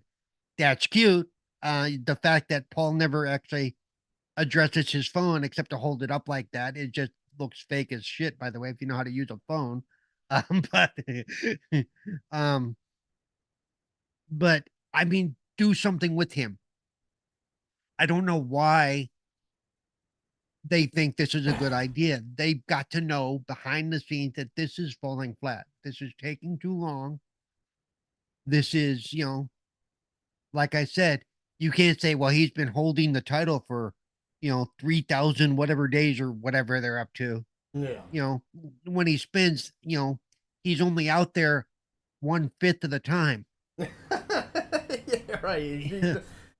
Well, like I said before the show, like the difference between this run and regardless if he takes over Hogan, Hogan wrestled most nights during that particular historical reign of his. And right. here you got a guy sitting at home more often than not and just building up days like that. Like, I agree with you. There needs to be asterisks against this title reign. Right.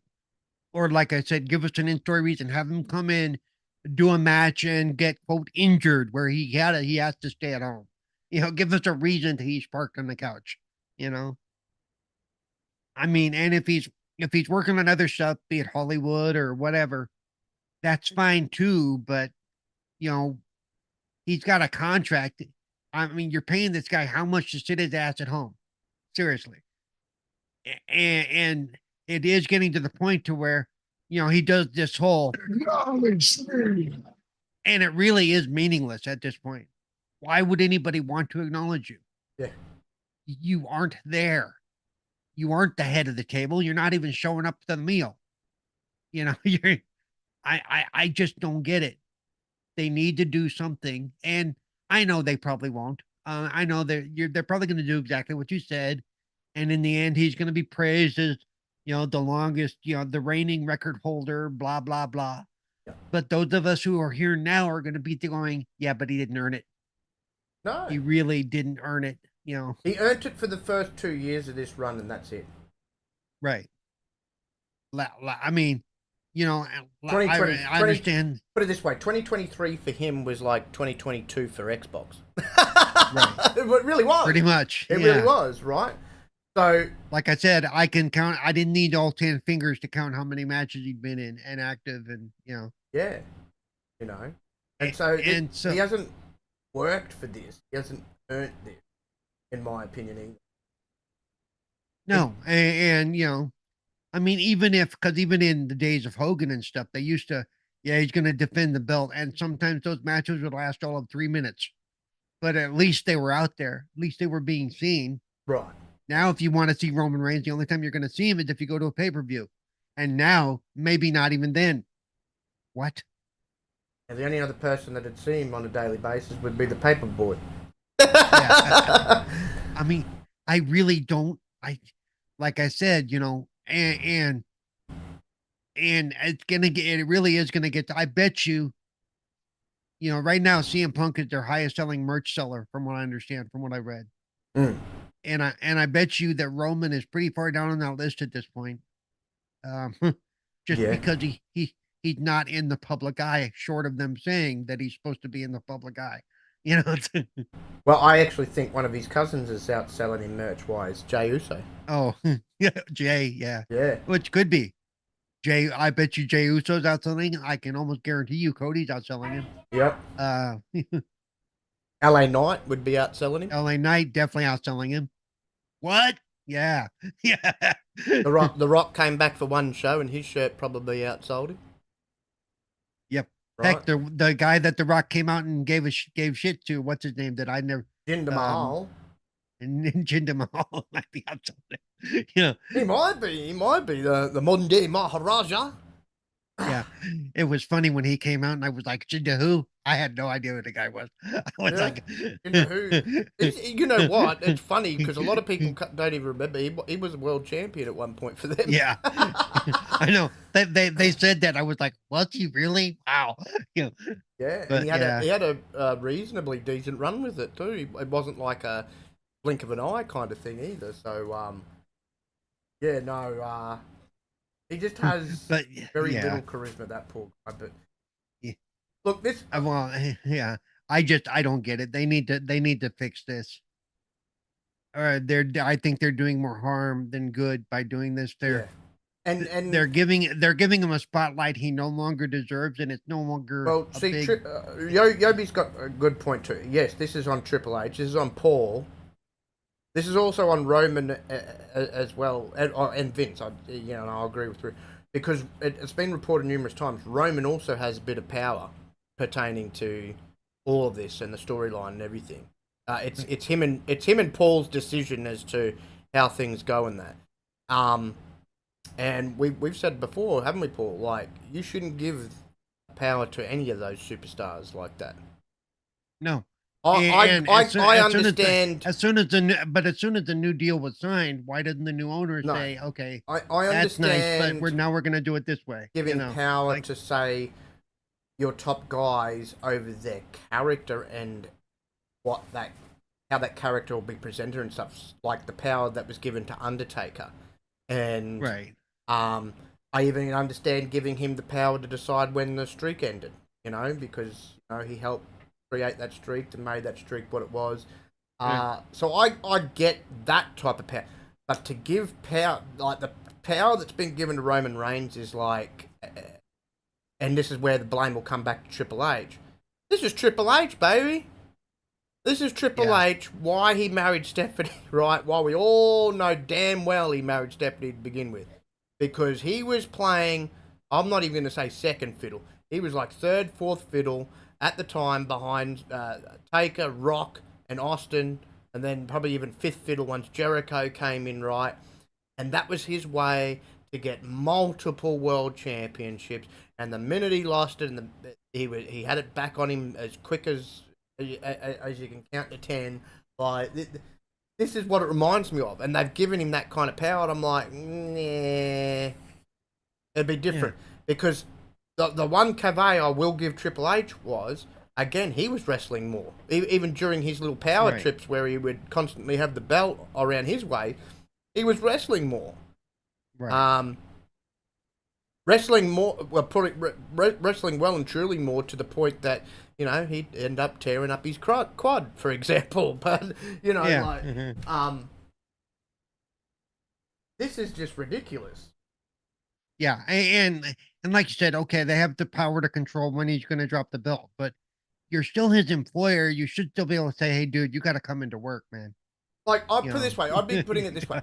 I don't, like I said to you before the show, I don't care how long they want to keep the belt on him. I don't care if they turn around and say, right, you don't have to do any house shows. Right, cool, no worries. But you need to be wrestling. That doesn't mean you have to defend a title. You need to be wrestling, I won't say every week, but most weeks on SmackDown, since I was going to say, SmackDown's supposed to be your show. Yeah, why the hell aren't you there? Yeah. You need to be wrestling most weeks. And the weeks that you're not wrestling, if you're not there, then you at least need to have a video presence. Like when, you go back to the Attitude Era and The Rock and Austin weren't actually wherever they were that night, but they'd have video, right? So your presence was there, it was felt. Right. You don't get that with Roman. If he's not there, then he's not there. There's no, apart from like Paul pretending to be on his phone talking to him, right? And no, you don't have to defend that belt at every single pay-per-view, but right, how many pay-per-views they got? They got more than 12 because they do a bunch, right? So let's just say hypothetically they got what 14 to 16 pay-per-views. I want to see you wrestling at least on 10 of them. Right. Right. Yeah. On top of doing some weekly stuff, on top of Yeah.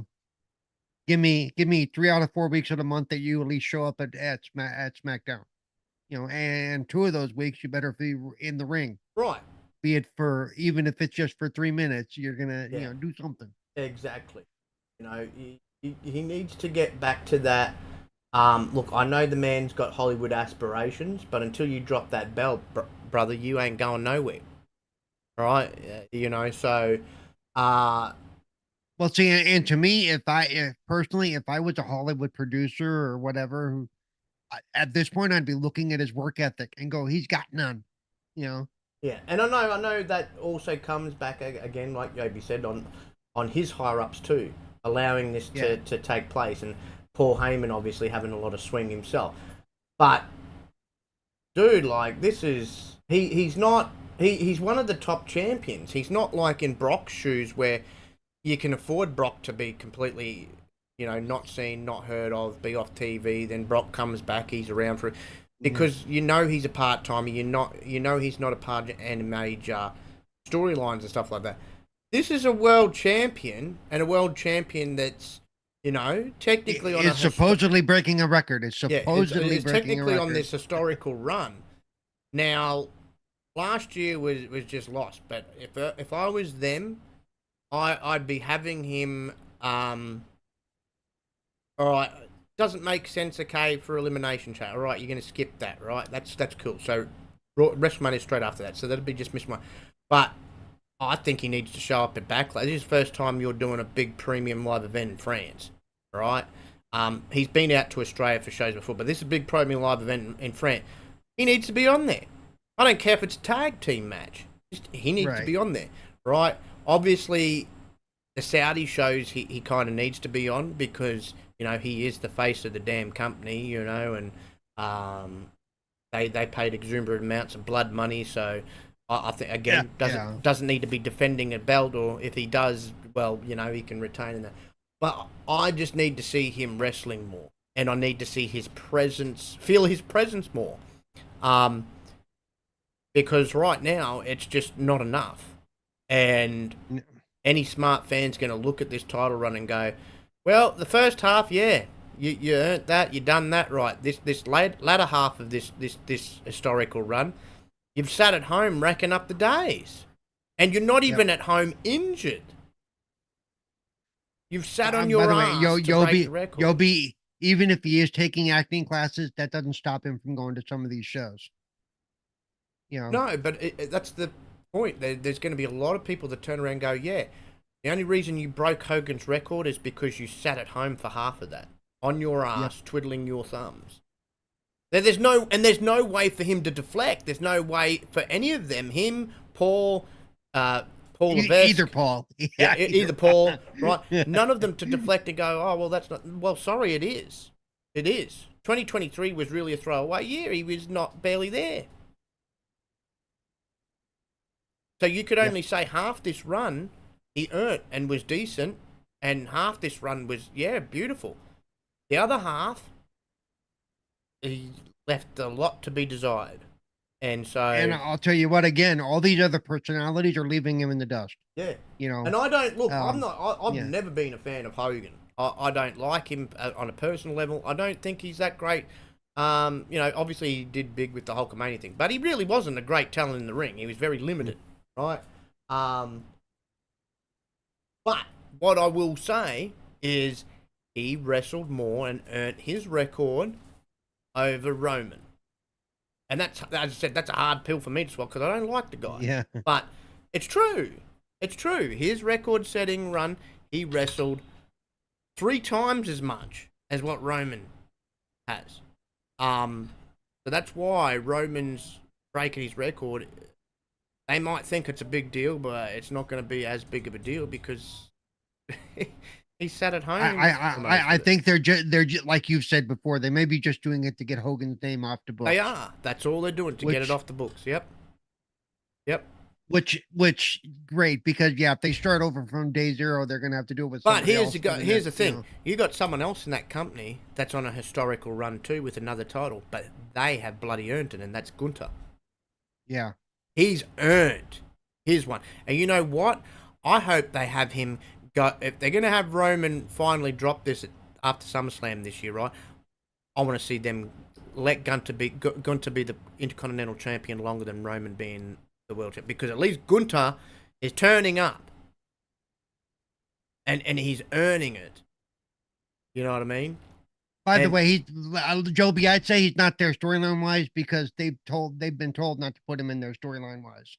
No, well, I mean, because this bloodline storyline is like flailing. It really is. Yeah. It really is. They should have ended the whole damn thing, I'd say, a good 9 months ago easily. It should have just ended. If they wanted to extend it, like you said, they should have introduced Rikishi. They should have reintroduced Arthur to the storyline. They should have done so much after the tribal council thing, man. The tribal the tribal combat thing. They had a wide open door to do a great thing there for them to come on and say, look, tribal chiefs do not have help to win their battles. No. And they missed a whole storyline they could have done there.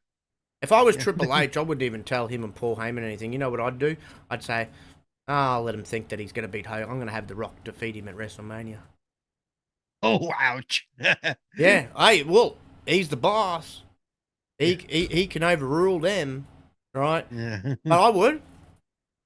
Now, that might piss a lot of people off, because they're like, well, Rock's Hollywood. I don't care. Just gets the belt off. Belt off Roman. Remember with that whole incident with Vince Russo, man. That whole and Hogan and personally, I'd do it sooner. I want to see Randy become, what is he currently at? 14-time. I want to see him become 15-time champion. Let him win the Royal Rumble 4-way. Randy Orton has earned the right for another title run, and man, I could see him I can just envision him dethroning Roman, but it's not going to be the case. So this whole fatal 4-way, we know who's going to win. The whole match is pointless. It's going to be the most boring match on that card, outside the talent in the ring and what happens, but boring and watching whatever Paul Heyman's going to do. Boring in the it'll be a good match, but it'll be boring in the sense of it's already predictable. Yeah. You got 3 awesome talents in there who are all in there to make Roman look good, lose to Roman, and Roman keeps going. I'm over it. Yeah. I mean, I was right into this whole bloodline story. I was all into his heel character, but I'm over him.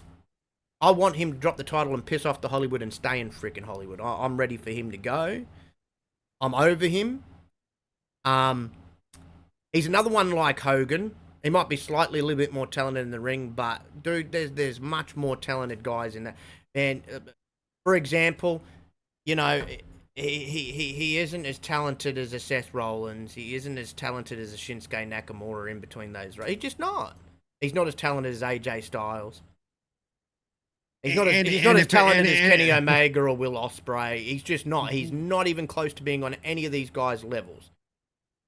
He's just not. And if it wasn't for Paul Heyman, he wouldn't be anything on the mic either, because Paul does most of the legwork there. Yeah. I mean, I'm not saying he's the worst wrestler out there, because I could name you. No, he's not. Goldberg, for example, is the worst wrestler. But to me personally, because of the type of wrestlers I like, he's boring. And you're right, without Paul Heyman, and without such a great storyline that it once was, I'd still find him boring. He's never been one of my favorite. The only time he started creeping up into that thing for me was that first half of this Bloodline storyline. That first 2 years, I was like, hey, I'm loving this heel character. Never liked him as a babyface. He was bland. He was boring. And then he changed into this heel character. And I thought, hey, this is cool. This is working for him. And I'll give him credit that the heel character allowed him, when he does speak, he's a lot better on the microphone being a heel than he ever was as a face. But that's all thanks to Paul probably coaching him, right? Yep. And he does carry himself well as a soft spoken heel. yes, You know. yeah. You know, and I loved, as I said, I initially loved the story. I'm now over him though, and I'm over that damn storyline. I really am. It's gone too long. They've dragged it out far too long. And because now parts of it really don't make sense. They've got, you know, like this whole thing with The Rock should have been done. I know they've had it planned to. I think it was meant to happen 2 years ago, right? I'm not even really excited for this now. Once again, because I know Rock's just been brought in to enhance this whole thing. Oh, now look at him. He's defeated The Rock, so he is really the true head of the table. And I know they've been doing their back and forth for more than 12 months now of who really is the head of the table and all this. And that match is just. All I can say is, man, if you're gonna have that match at WrestleMania, I also think they're bringing The Rock in, to hype up WrestleMania. yeah, I know that they'll have. Look, I already know they're gonna have that be the headline main event for night 2. Yep. I'd prefer it to be the headline main event for night 1, so you could have a better match for night 2 main eventing. Right. I would rather see CM Punk versus Seth Rollins on night 2 main eventing, and leave that'd be a fun match. Leave that as the final match in people's heads. That'd just be my pick. I know they're not going to do that. They're not. They're going to go, right, this is just going to purely sell because The Rock. Yeah. You know why the people are going to watch that main event? Not for Roman Reigns. They're going to watch it for Rock. Yep. That's the only reason, right? And that's why I would throw a whole spanner in the works. Everybody will be going into that event going, yeah, Roman's going to beat him. That's why I would love to see people's expressions if they do the opposite.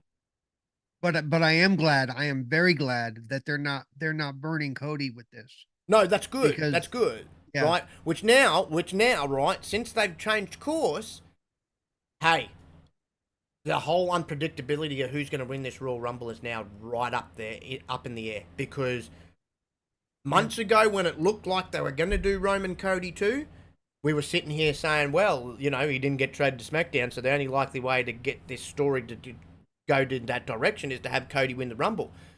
Now, you don't know who the heck's going to win the Rumble, because whoever does, the men's one per se, well, they're only going to be able to go after one champion, which is Seth. Right. And I don't know if I want to see Cody go after Seth.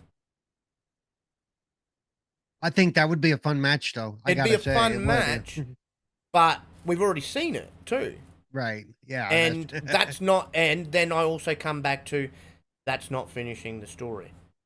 So right now it looks like, at the very least, they're going to wait till Survivor Series this year to have Cody Rhodes finish that story and be the one to dethrone him. Because obviously, clearly, the plan is obviously to have Roman beat Hogan's record, but still have Cody finish the story and be the one to defeat Roman.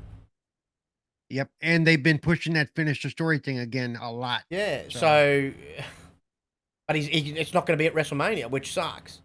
Even if they do it at Survivor Series, cool, great. Finally got the belt off him, cool for Cody. But it's not going to mean as much as Cody would if it would have happened at WrestleMania. Right? You know, it should have happened last year at WrestleMania, and I've always said that. And I've always even if they decided not to do this 4-way and it was Cody Roman at the Royal Rumble, I'd accept that even, because in my mind the Royal Rumble is second to WrestleMania, is their biggest, their next biggest pay-per-view. I would have accepted that, but to do it at Survivor Series is just, I know it's one of their big pay-per-views, but it's not going to have that significance, you know, that a Royal Rumble or a WrestleMania victory would. It isn't, but whenever they set up this next match, though, it's going to be big. Whenever they announce that they're going to do it, people are going to. But as I said, I would still love them, because we all know, like, going into this match of the Rumble, we know Roman's going to win. Yeah. Right now, everybody's been going to go into WrestleMania and go, yep, he's going to keep his title and beat The Rock. That's why I would love to see Triple H not say nothing until the last minute and say, hey, guys, by the way, you're going out there tonight and you're dropping the title. I know we initially promised you to beat Hogan's record, but fans are sick of you. Fans are over you. You're boring, and we need a champion that's going to excite the people. But then again, I come back to I wouldn't do it anyway because Brock's only there for that match and he's straight back to Hollywood. So it has to be someone that's there because you want a champion that's going to be there. Yep. You know, and so I mean, because unless they're going to do another one of those, Rock only holds it for a day or two. You know. Yeah, but that's why I come back to the Royal Rumble. In my eyes, is a very perfect opportunity to have one of three very much deserving talents take that belt off of. I personally, I would love to see it either be LA Knight or Randy Orton, but I wouldn't be, you know, unhappy about AJ doing it. But you got a chance now, because personally, I'd be like, F the record because there's no way. I mean, we're struggling right now to keep this, you know, people entertained in this run and in this story, and I personally would love Triple H just to throw a big spanner in the works because you get the shock factor. Wouldn't be a problem. Which wouldn't be a problem if Roman would show up. No, but you would get that shock factor next weekend if you had him lose that belt, because people, we will all be going in going, he's got it in the bag. They're not having him drop it. Yep, that's exactly how everybody, even a casual wrestler, that's how they're going to go into that event thinking. Roman's going to win. That's the most predictable match on this whole card. Everything else is interesting me. Yep. The both men's and women's Royal Rumble is interesting me because that's going to be unpredictable. This one particular match, predictable as shit. So if you went in there... And part of the reason it's predictable is because they keep talking about that record. They keep talking about those days. But that's why I'm like... That's why you would get that shocked reaction like when Brock beat Taker, right? If you had one of those three guys beat Roman. Because we would all be thinking, nah, Roman's got it. Roman's winning. And then next minute you have one of the others cleanly pin him. Like that. You know, I kind of, you know, that's why I've said, though, that, you know, in the old days, we didn't necessarily know what was going to happen. Now you've got him going on podcasts going, yeah, he's not going to be going to as many pay-per-views next year. And, you know, like, well, you're okay. You're telling us stuff. Yeah. Because they've made such a deal out of him dethroning Hogan and that record, people just automatically now assume and know, well, if he's in a match and he's defending his title, he ain't choosing it. Not until he surpasses Hogan. And that's what sucks. They've done that to themselves too. That's what sucks, because there is no what if or unpredictability when it comes to him defending that title right now. You just know. Oh, okay, they've got him defending the title, but this is going to be a nothing match. He's still going to win. Right. He's going to win the same way he always wins, interference by his cousins. I was going to say, you know, that because the other three aren't going to be in the ring, they're going to show up, though, and cause, you know. That's even if Paul's just the one out there, he's still going to cause we've trouble. spoken about that before. Like, okay, you're going to keep this run going, God. Change up the finish of his matches when it comes to that belt. Yep, because it's always the same thing. It's always interference by Solo and... he's a heel, right? He doesn't need him in this fatal four-way match. You have these three take each other out, and someone's done their finisher on both two of the other opponents. Then you take that guy out and you pin one of the guys that are already down, right? I know, cheap victory, but different. It'll be a different freaking finish to how every single one of his matches is finished. Because it'd be him just taking advantage of a situation without the help of his cousins. Yeah, I would have to go back and see how many of his matches he has actually won without help. I personally can't think of any. No, I can't think of any off the top of my head. I mean, especially since this whole bloodline thing started anyway. I'd have to go back to before that. You know, like... Yeah, because even when Sammy was a part, Sammy was helping him win some matches, you know, when he was a part. Yep. So, look, he's supposed to be this head of the table, this big bad Samoan. Well, then let him win some matches on his own. Like I said, he should have won the Tribal Council one that way. Yes, there shouldn't be any interference. Well, yeah, when he didn't, that's when the tribal leaders should have come out and said, no, that's without honor. You are not the tribal chief if you need, you know. Yeah, and like Yobi mentioned, they were meant to bring Rikishi in, and they completely scrapped that. Yeah. Because Rikishi, if you remember, we discussed and brought it up on a pod last year. He went on Twitter and he was hinting that he was going to be involved, and that, and I don't know why, for whatever reason, they completely scrapped it. That would have injected new life into that whole storyline.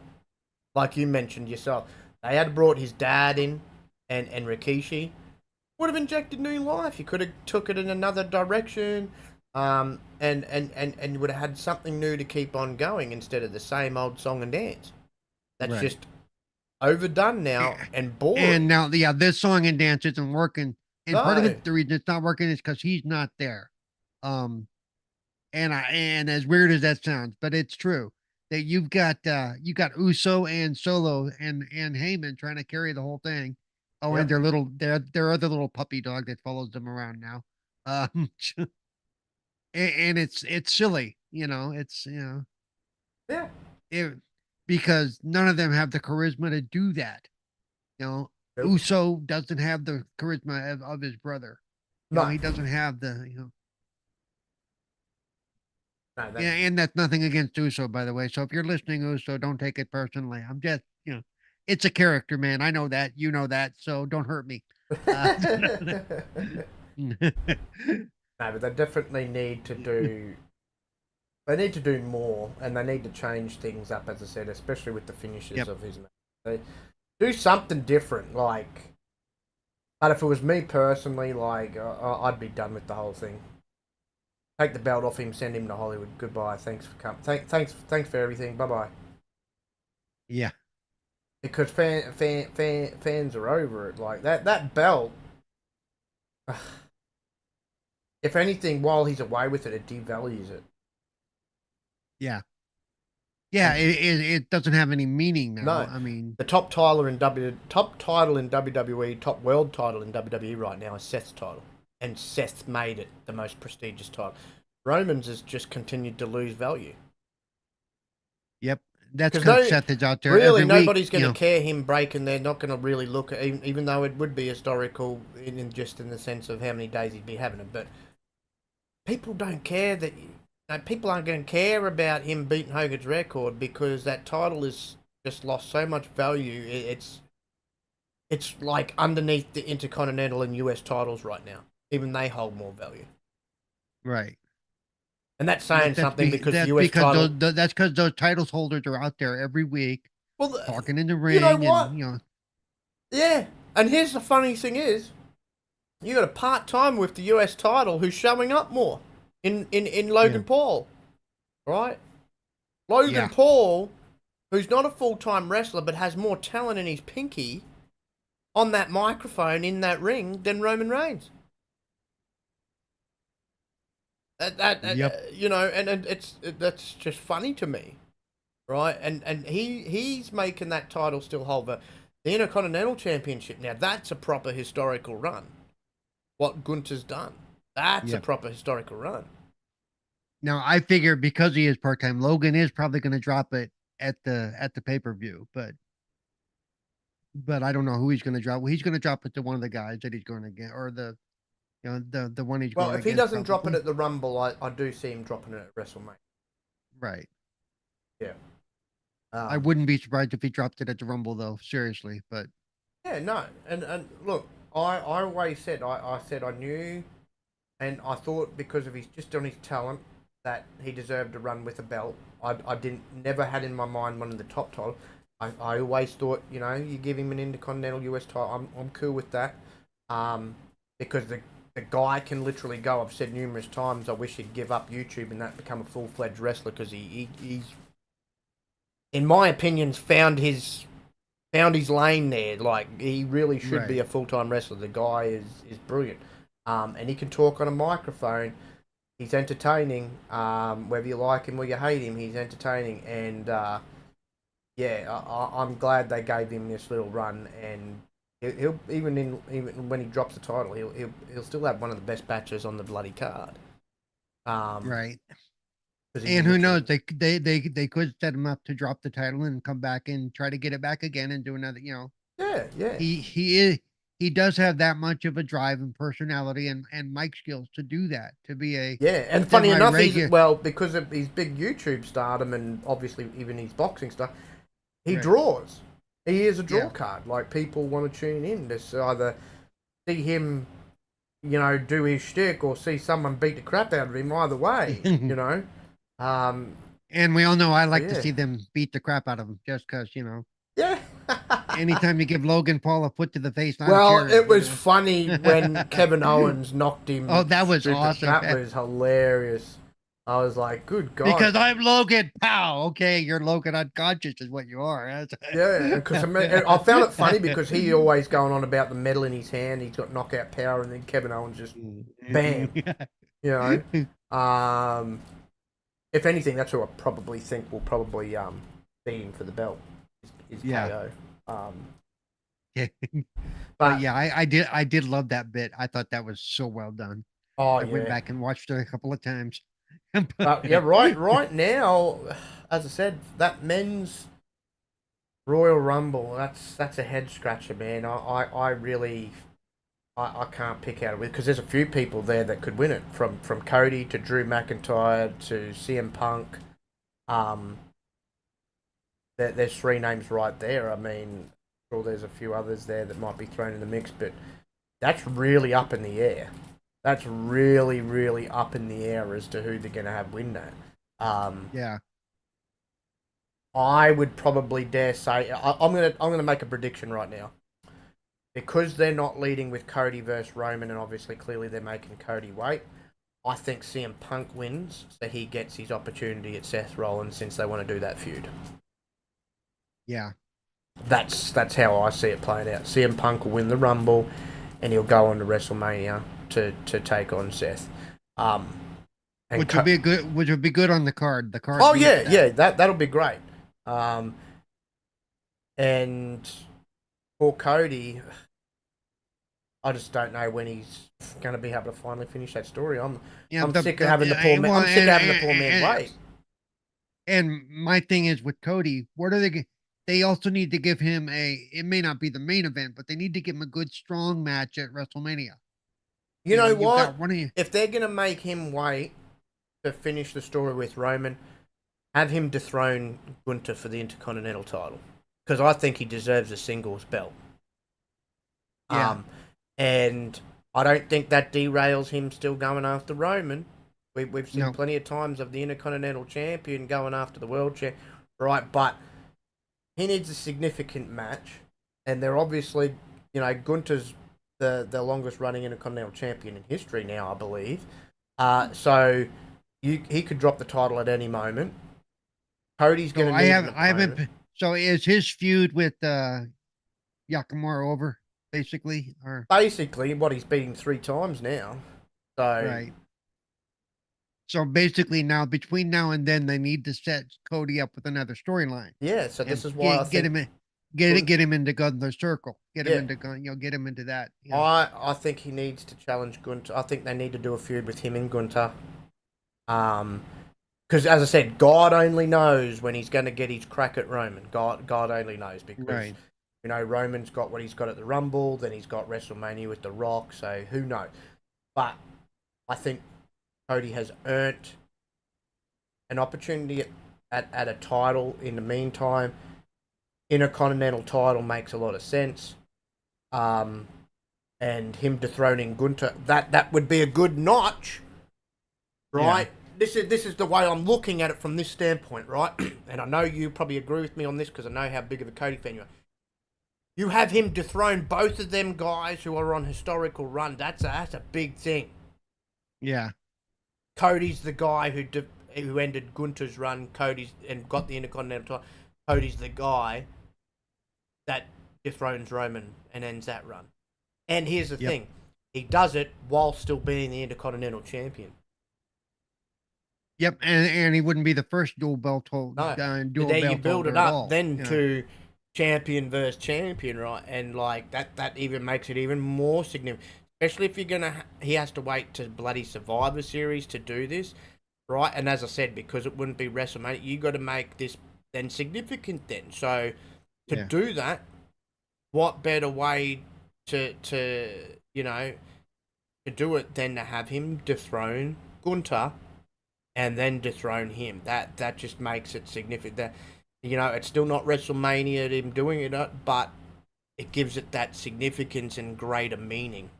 This man has just dethroned the two longest reigning champions in this era. Yep. Nobody else could dethrone either one of them, and he's just done it in the same calendar year. Yeah, that would be nice. You know, and to me, I am a Cody fan, and I think he's earned it. Yes, I think.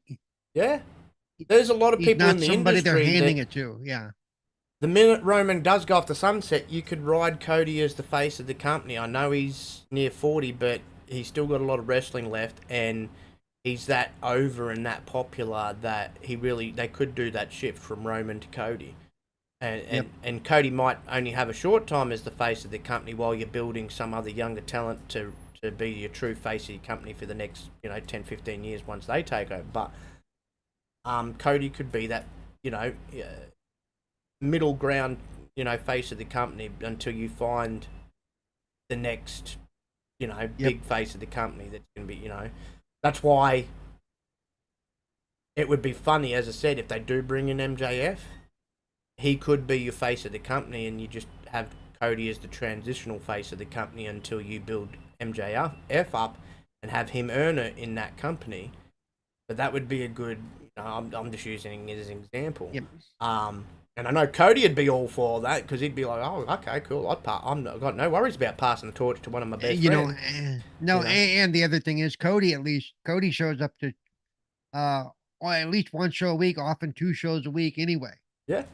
We know he's there because he usually has a little, even if he doesn't have a match, he has a little comes out to the ring and says stuff and whatever. Yeah. So we know he's an active person. He will be an active champion. So. And as I said, yeah. Yeah, and see, well, you got a third person technically that's on a bit of an historical run too, Rhea, women's champion. Yeah, but I don't think they would let her take the belt away from. Oh, she will drop. She will drop her championship at WrestleMania to Becky Lynch. Well, yeah, they're not going to have her drop in Australia. You know that. No. I think Becky wins the Women's Royal Rumble, and she takes on Rip. They're building up to that feud, and I think she's the one who dethrones Rhea at WrestleMania. Which will be good. I mean, it's been a minute since Becky's been the main women's champion. I know she only recently had a run with the NXT women's champion. That's because she'd never, even in her time in NXT, never actually won that belt. So there's the one women's belt, one championship left for her to really capture. But I knew that she was only going to really be a transitional champ down there to really put over somebody else. But also, as I said, give her that rub. Well, now she's won every belt that she can possibly win as a female in that company. Unless they ever changed in the day where the women could take on the men for their top belt, that'd be interesting. Yeah. Yeah, because Rhea would kick most of their asses, I'm pretty sure. Well, there you go. If something so dire happens to The Rock, Rhea Ripley versus Roman Reigns for the SmackDown World Championship at WrestleMania, and have her absolutely destroy him. She would leave him crying in the wings. That would be funny. Kick Paul in the balls. Do her finisher on Solo through the announce table. Throw Jimmy Uso as far as she could throw him into the crowd, and then just you know what? She could probably chuck him pretty far into the crowd. Yeah, she probably could. She's not exactly a small woman, so. But here's the other thing, and I know you brought this up. What are they doing, and when is Damien going to cash in? Yeah. Every time he goes to cash in, something happens. Every time he tries to cash in, something happens. This is why I think when he finally does cash in, he ain't going to win it. Yeah. It's going to be a cash in and a loss. Because I said, I like Damien. I just don't view him as a main eventer. I don't view him as a world champion. I could see him as an Intercontinental champion, US champion, but so that high upper mid card. But I don't view him. But I do think he's gotten better over the last year or so. He has. As far as that goes. He has. I think so. I don't know. Maybe he cashes. I'm trying to think now. Is Seth defending at the Royal Rumble? Is he defending? Not sure. He might be. Yeah. See, but yeah, they're not going to have him. See, this is what I mean. They're not going to have him cash in on Seth. At least not yet, anyway. Because my way of thinking is, they obviously want Seth and CM Punk. So CM Punk wins the Men's Rumble. You have him and Seth as the main event, as again probably of night one. At the end of that main event, doesn't matter, Punk wins or Seth retains, that's where I think Damien cashes in. Win or lose. Well, and doesn't he have to cash it in before the next Money at the Bank pay-per-view? I'm pretty sure, yeah. Yeah. That's how they tell it from the I'm story. actually surprised he's hung on to it this long, because usually they don't. Well, it's because he's tried several times, but something goes wrong. Well, yeah. That's right now. Every time he tries to do it. Yeah. You know, now every time he tries to do a hand in, I'm going, okay, what's going to happen? But in saying that, they could do a big swerve with it if they want to have him, like, actually win something and go, right, every time he's tried to catch in on the world champion, something's gone awry. So maybe have him cash in on the Intercontinental US champion and have him win. Because he just had no luck going after a world champion. And as I said, the one time he tried to cash in on Roman, that failed too. So or he's another one. He cash in on Rhea. No, that would be freaking. You know, the simple reason that would be hilarious is how close they are outside the ring. Like they are really, really close. That would be freaking hilarious. But look, I think that they should do a story where he's like giving up on his chase after Seth or Roman. You know, like every time I go up, it's like a curse. Every time I try to go after one of the world titles, something goes awry and I don't even get the bell rung to start the match. So I'm going to go and try and go after the Intercontinental US. That's what I would do. Mm. At least then you could give him the win as well. You know, I think, you know, with the work he's put in, like you mentioned, he does deserve a win. Because I only view him as one of the middle champion, like, so, yeah. Maybe have him usurp Gunter. I don't know. Yeah. I have to figure out what they're going to do with him because right now plans leading to WrestleMania are all set for both those two top men's belts. Yeah. Seth and Punk at WrestleMania and Roman and The Rock. So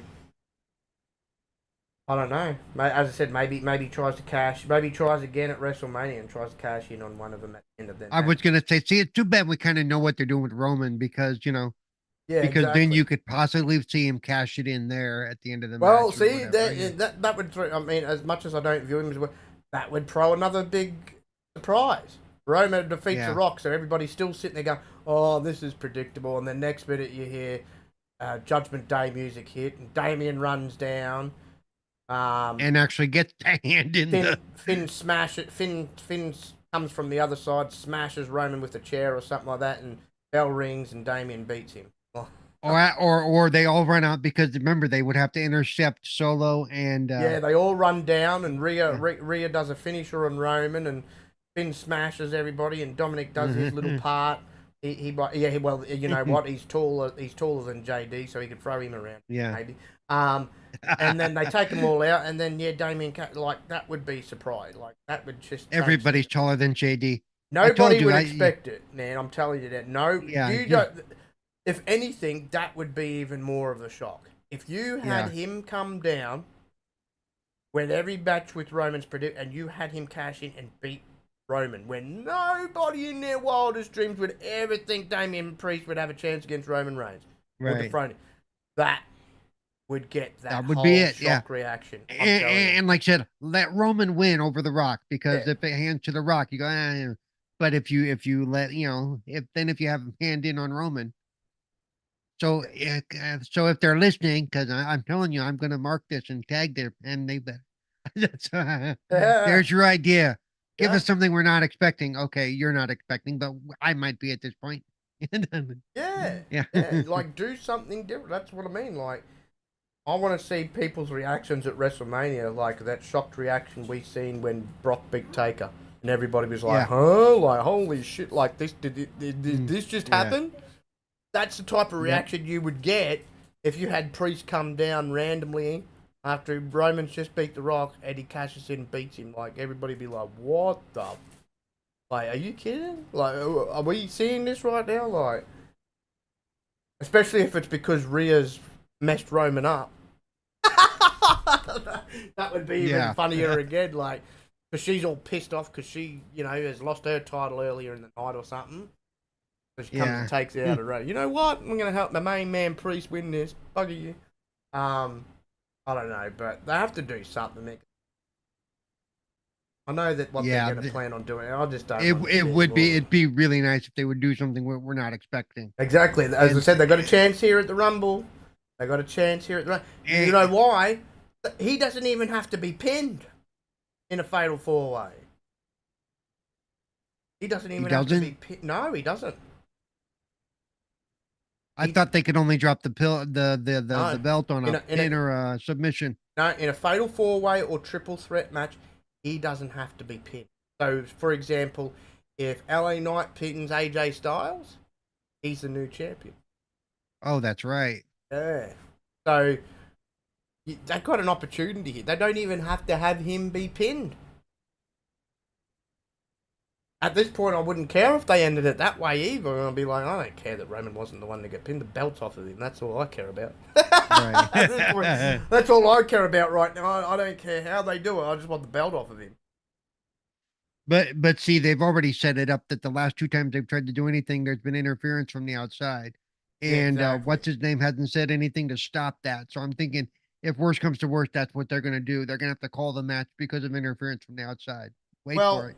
I think Jimmy will get dealt with for sure and for certain because obviously the two brothers want to have their match at WrestleMania, so they've got to start building that. So Jake could come down and take him out. That's for sure. Right. Just to kickstart that feud leading into WrestleMania, but then you still got Solo to deal with, unless they get taken out by the other competitors in the match, like Randy. RKO's somebody through a table or something. And they could get taken out before then too, like at the end of well, you got to think about it this way. You know what I would do? I would have the 3 competitors, LA Knight, AJ, and Randy, because they'd already be out there for the match. Leave Roman in the ring by himself for a minute and focus on the other 2 boys on the outside. And take them out. Take them completely out. Put them through the announce tables. Do whatever, incapacitate them, so to speak. Yep. Then, or else the only way you're gonna get is you're gonna have to have like you said, Jay's gonna have to come out there and maybe Cody and some of the other guys to deal with them. Yeah.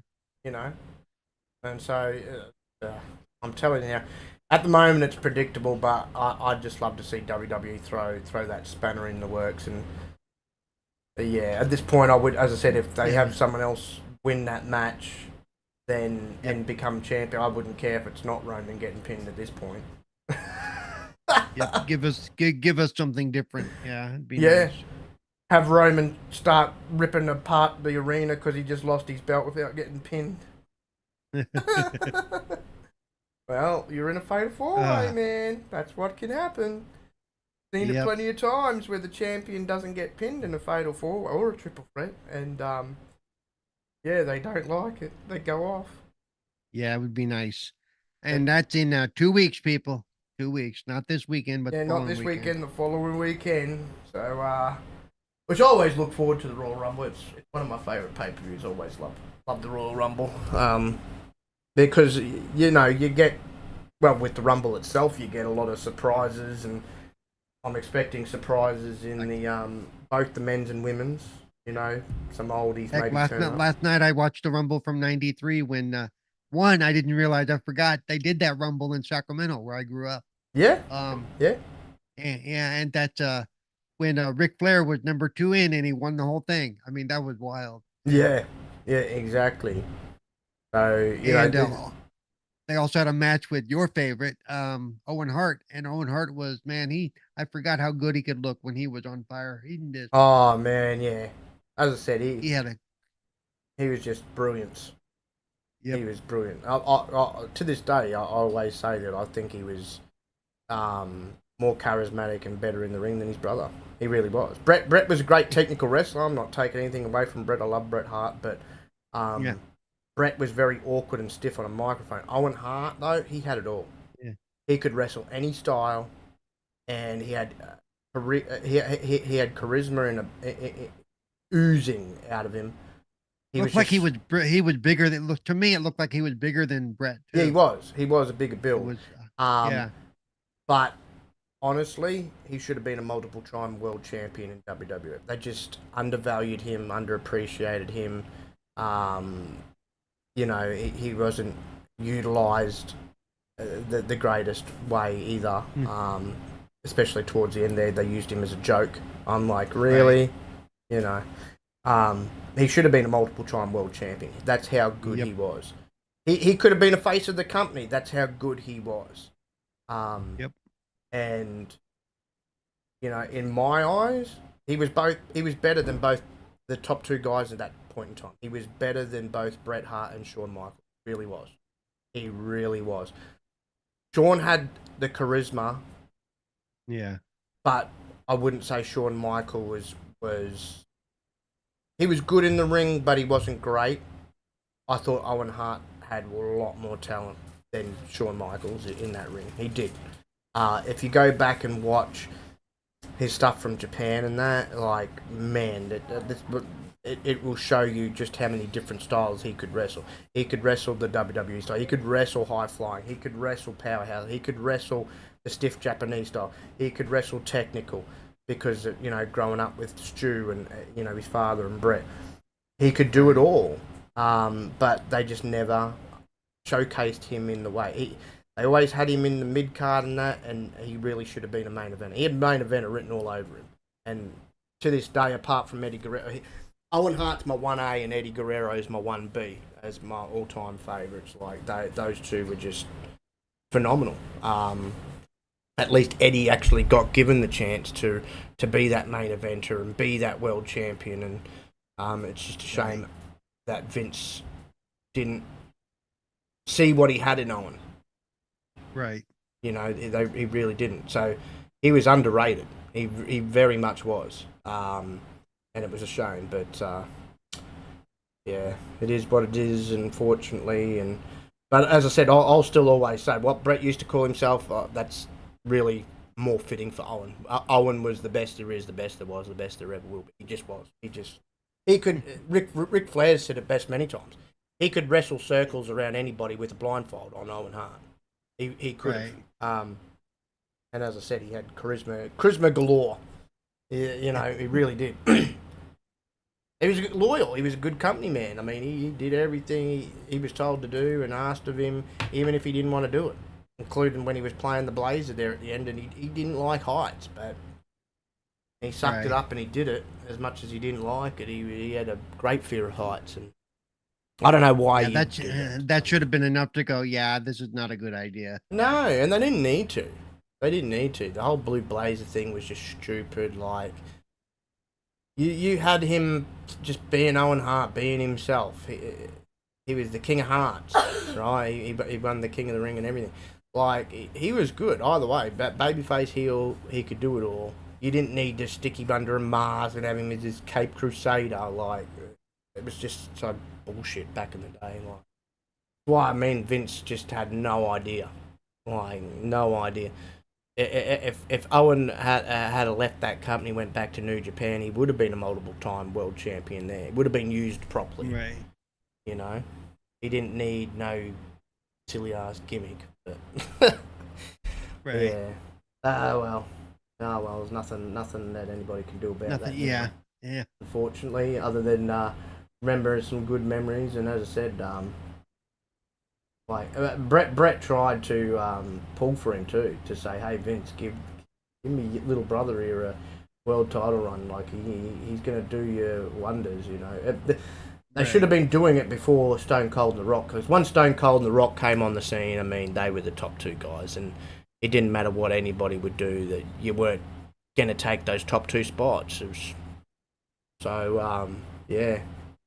Thank God he didn't go and follow Brett's suit to go to WCW, because he would have been used worse again, because WCW didn't have any idea how to use Brett. I'm like, good God. Talk about not having a freaking clue. He was meant to come in there and be the one to dethrone Hulk Hogan, and they were meant to finally do that big feud that Hulk had been running from. And what they do, drop the ball on it, turn Brett bad guy, and have him join Hulk in the NWO. I'm like, what the I'm like, oh my god, okay. Yeah, you had something here, and now you just completely messed it up. And why is this guy teaming with this guy when in real life they hate each other's guts? Yeah. It was just like when they did it with Macho and Hulk. I know at one point in time they were friends, but that friendship Yeah. deteriorated well and truly before they came to WCW. And you had Macho Man be a part of the NWO, Yeah. be one of Hogan's lackey. Like, what are we doing? Like, these two guys, like, and the egos didn't work, and hence why there was still issues there with that. I'm like, yeah, of course, Randy doesn't want to play second fiddle to freaking Hulk, right? Like, what the hell? Oh my. Yeah. But Bischoff did a lot of good with some storylines, especially the NWA storylines. But man, he did stuff up here and there. And he knows he stuffed up here and there with a lot of guys. Like, you know, Sting he did use beautifully. The NWO when they had their run, he did beautifully. But everything else in between was just hit and miss, hit and miss. But that's all we've got for you tonight, folks. I hope you've enjoyed the show, enjoyed us coming back to you. We'll be back here, of course, next week. The following week after that, just due to some in real life stuff, fortunately, won't be able to do it, which sucks because that's a bloody week Rumble. But I've got pressing matter, unfortunately. But we'll talk about it the following week after that anyway. It's going to be a week later, but we'll definitely talk about the Rumble because it'll be resonating for probably a week or two after it happens anyway, like all these big pay-per-views talked about. Especially if there's interesting things that go down, especially if an MJF decides to show up there when nobody's expecting it, kind of thing. So get excited for it because it's 2 weekends away. Royal Rumble is always really good. Other than that, I hope everybody enjoys the rest of their week, enjoys the rest of the wrestling for this week. And as I said, TNA's back. If you haven't been tuned into TNA, go tune in now. Now is a good time to jump in because I tell you what, it's a lot better product than AEW right now. So, and that's not hard to do. But Paul, you want to let the fine folks know where they can find you, bro? Sure, you can find me on the app formerly known as Twitter at Cerebral Paul 1. You can find me on Twitch at Cerebral Paul. You can find me on Mondays right here at the Pop-Up Powerbomb podcast. On Tuesdays, you can find me in 2 places. On Tuesday afternoon, 12:30 p.m. Pacific, 3:30 p.m. Eastern. You can find me on the Xbox Ambassador channel with Gaming Differently with Cerebral Paul. I will tomorrow. Looks like I'll be playing Prince of Persia. And then on Tuesday nights, you can find me with the Retro Renegades.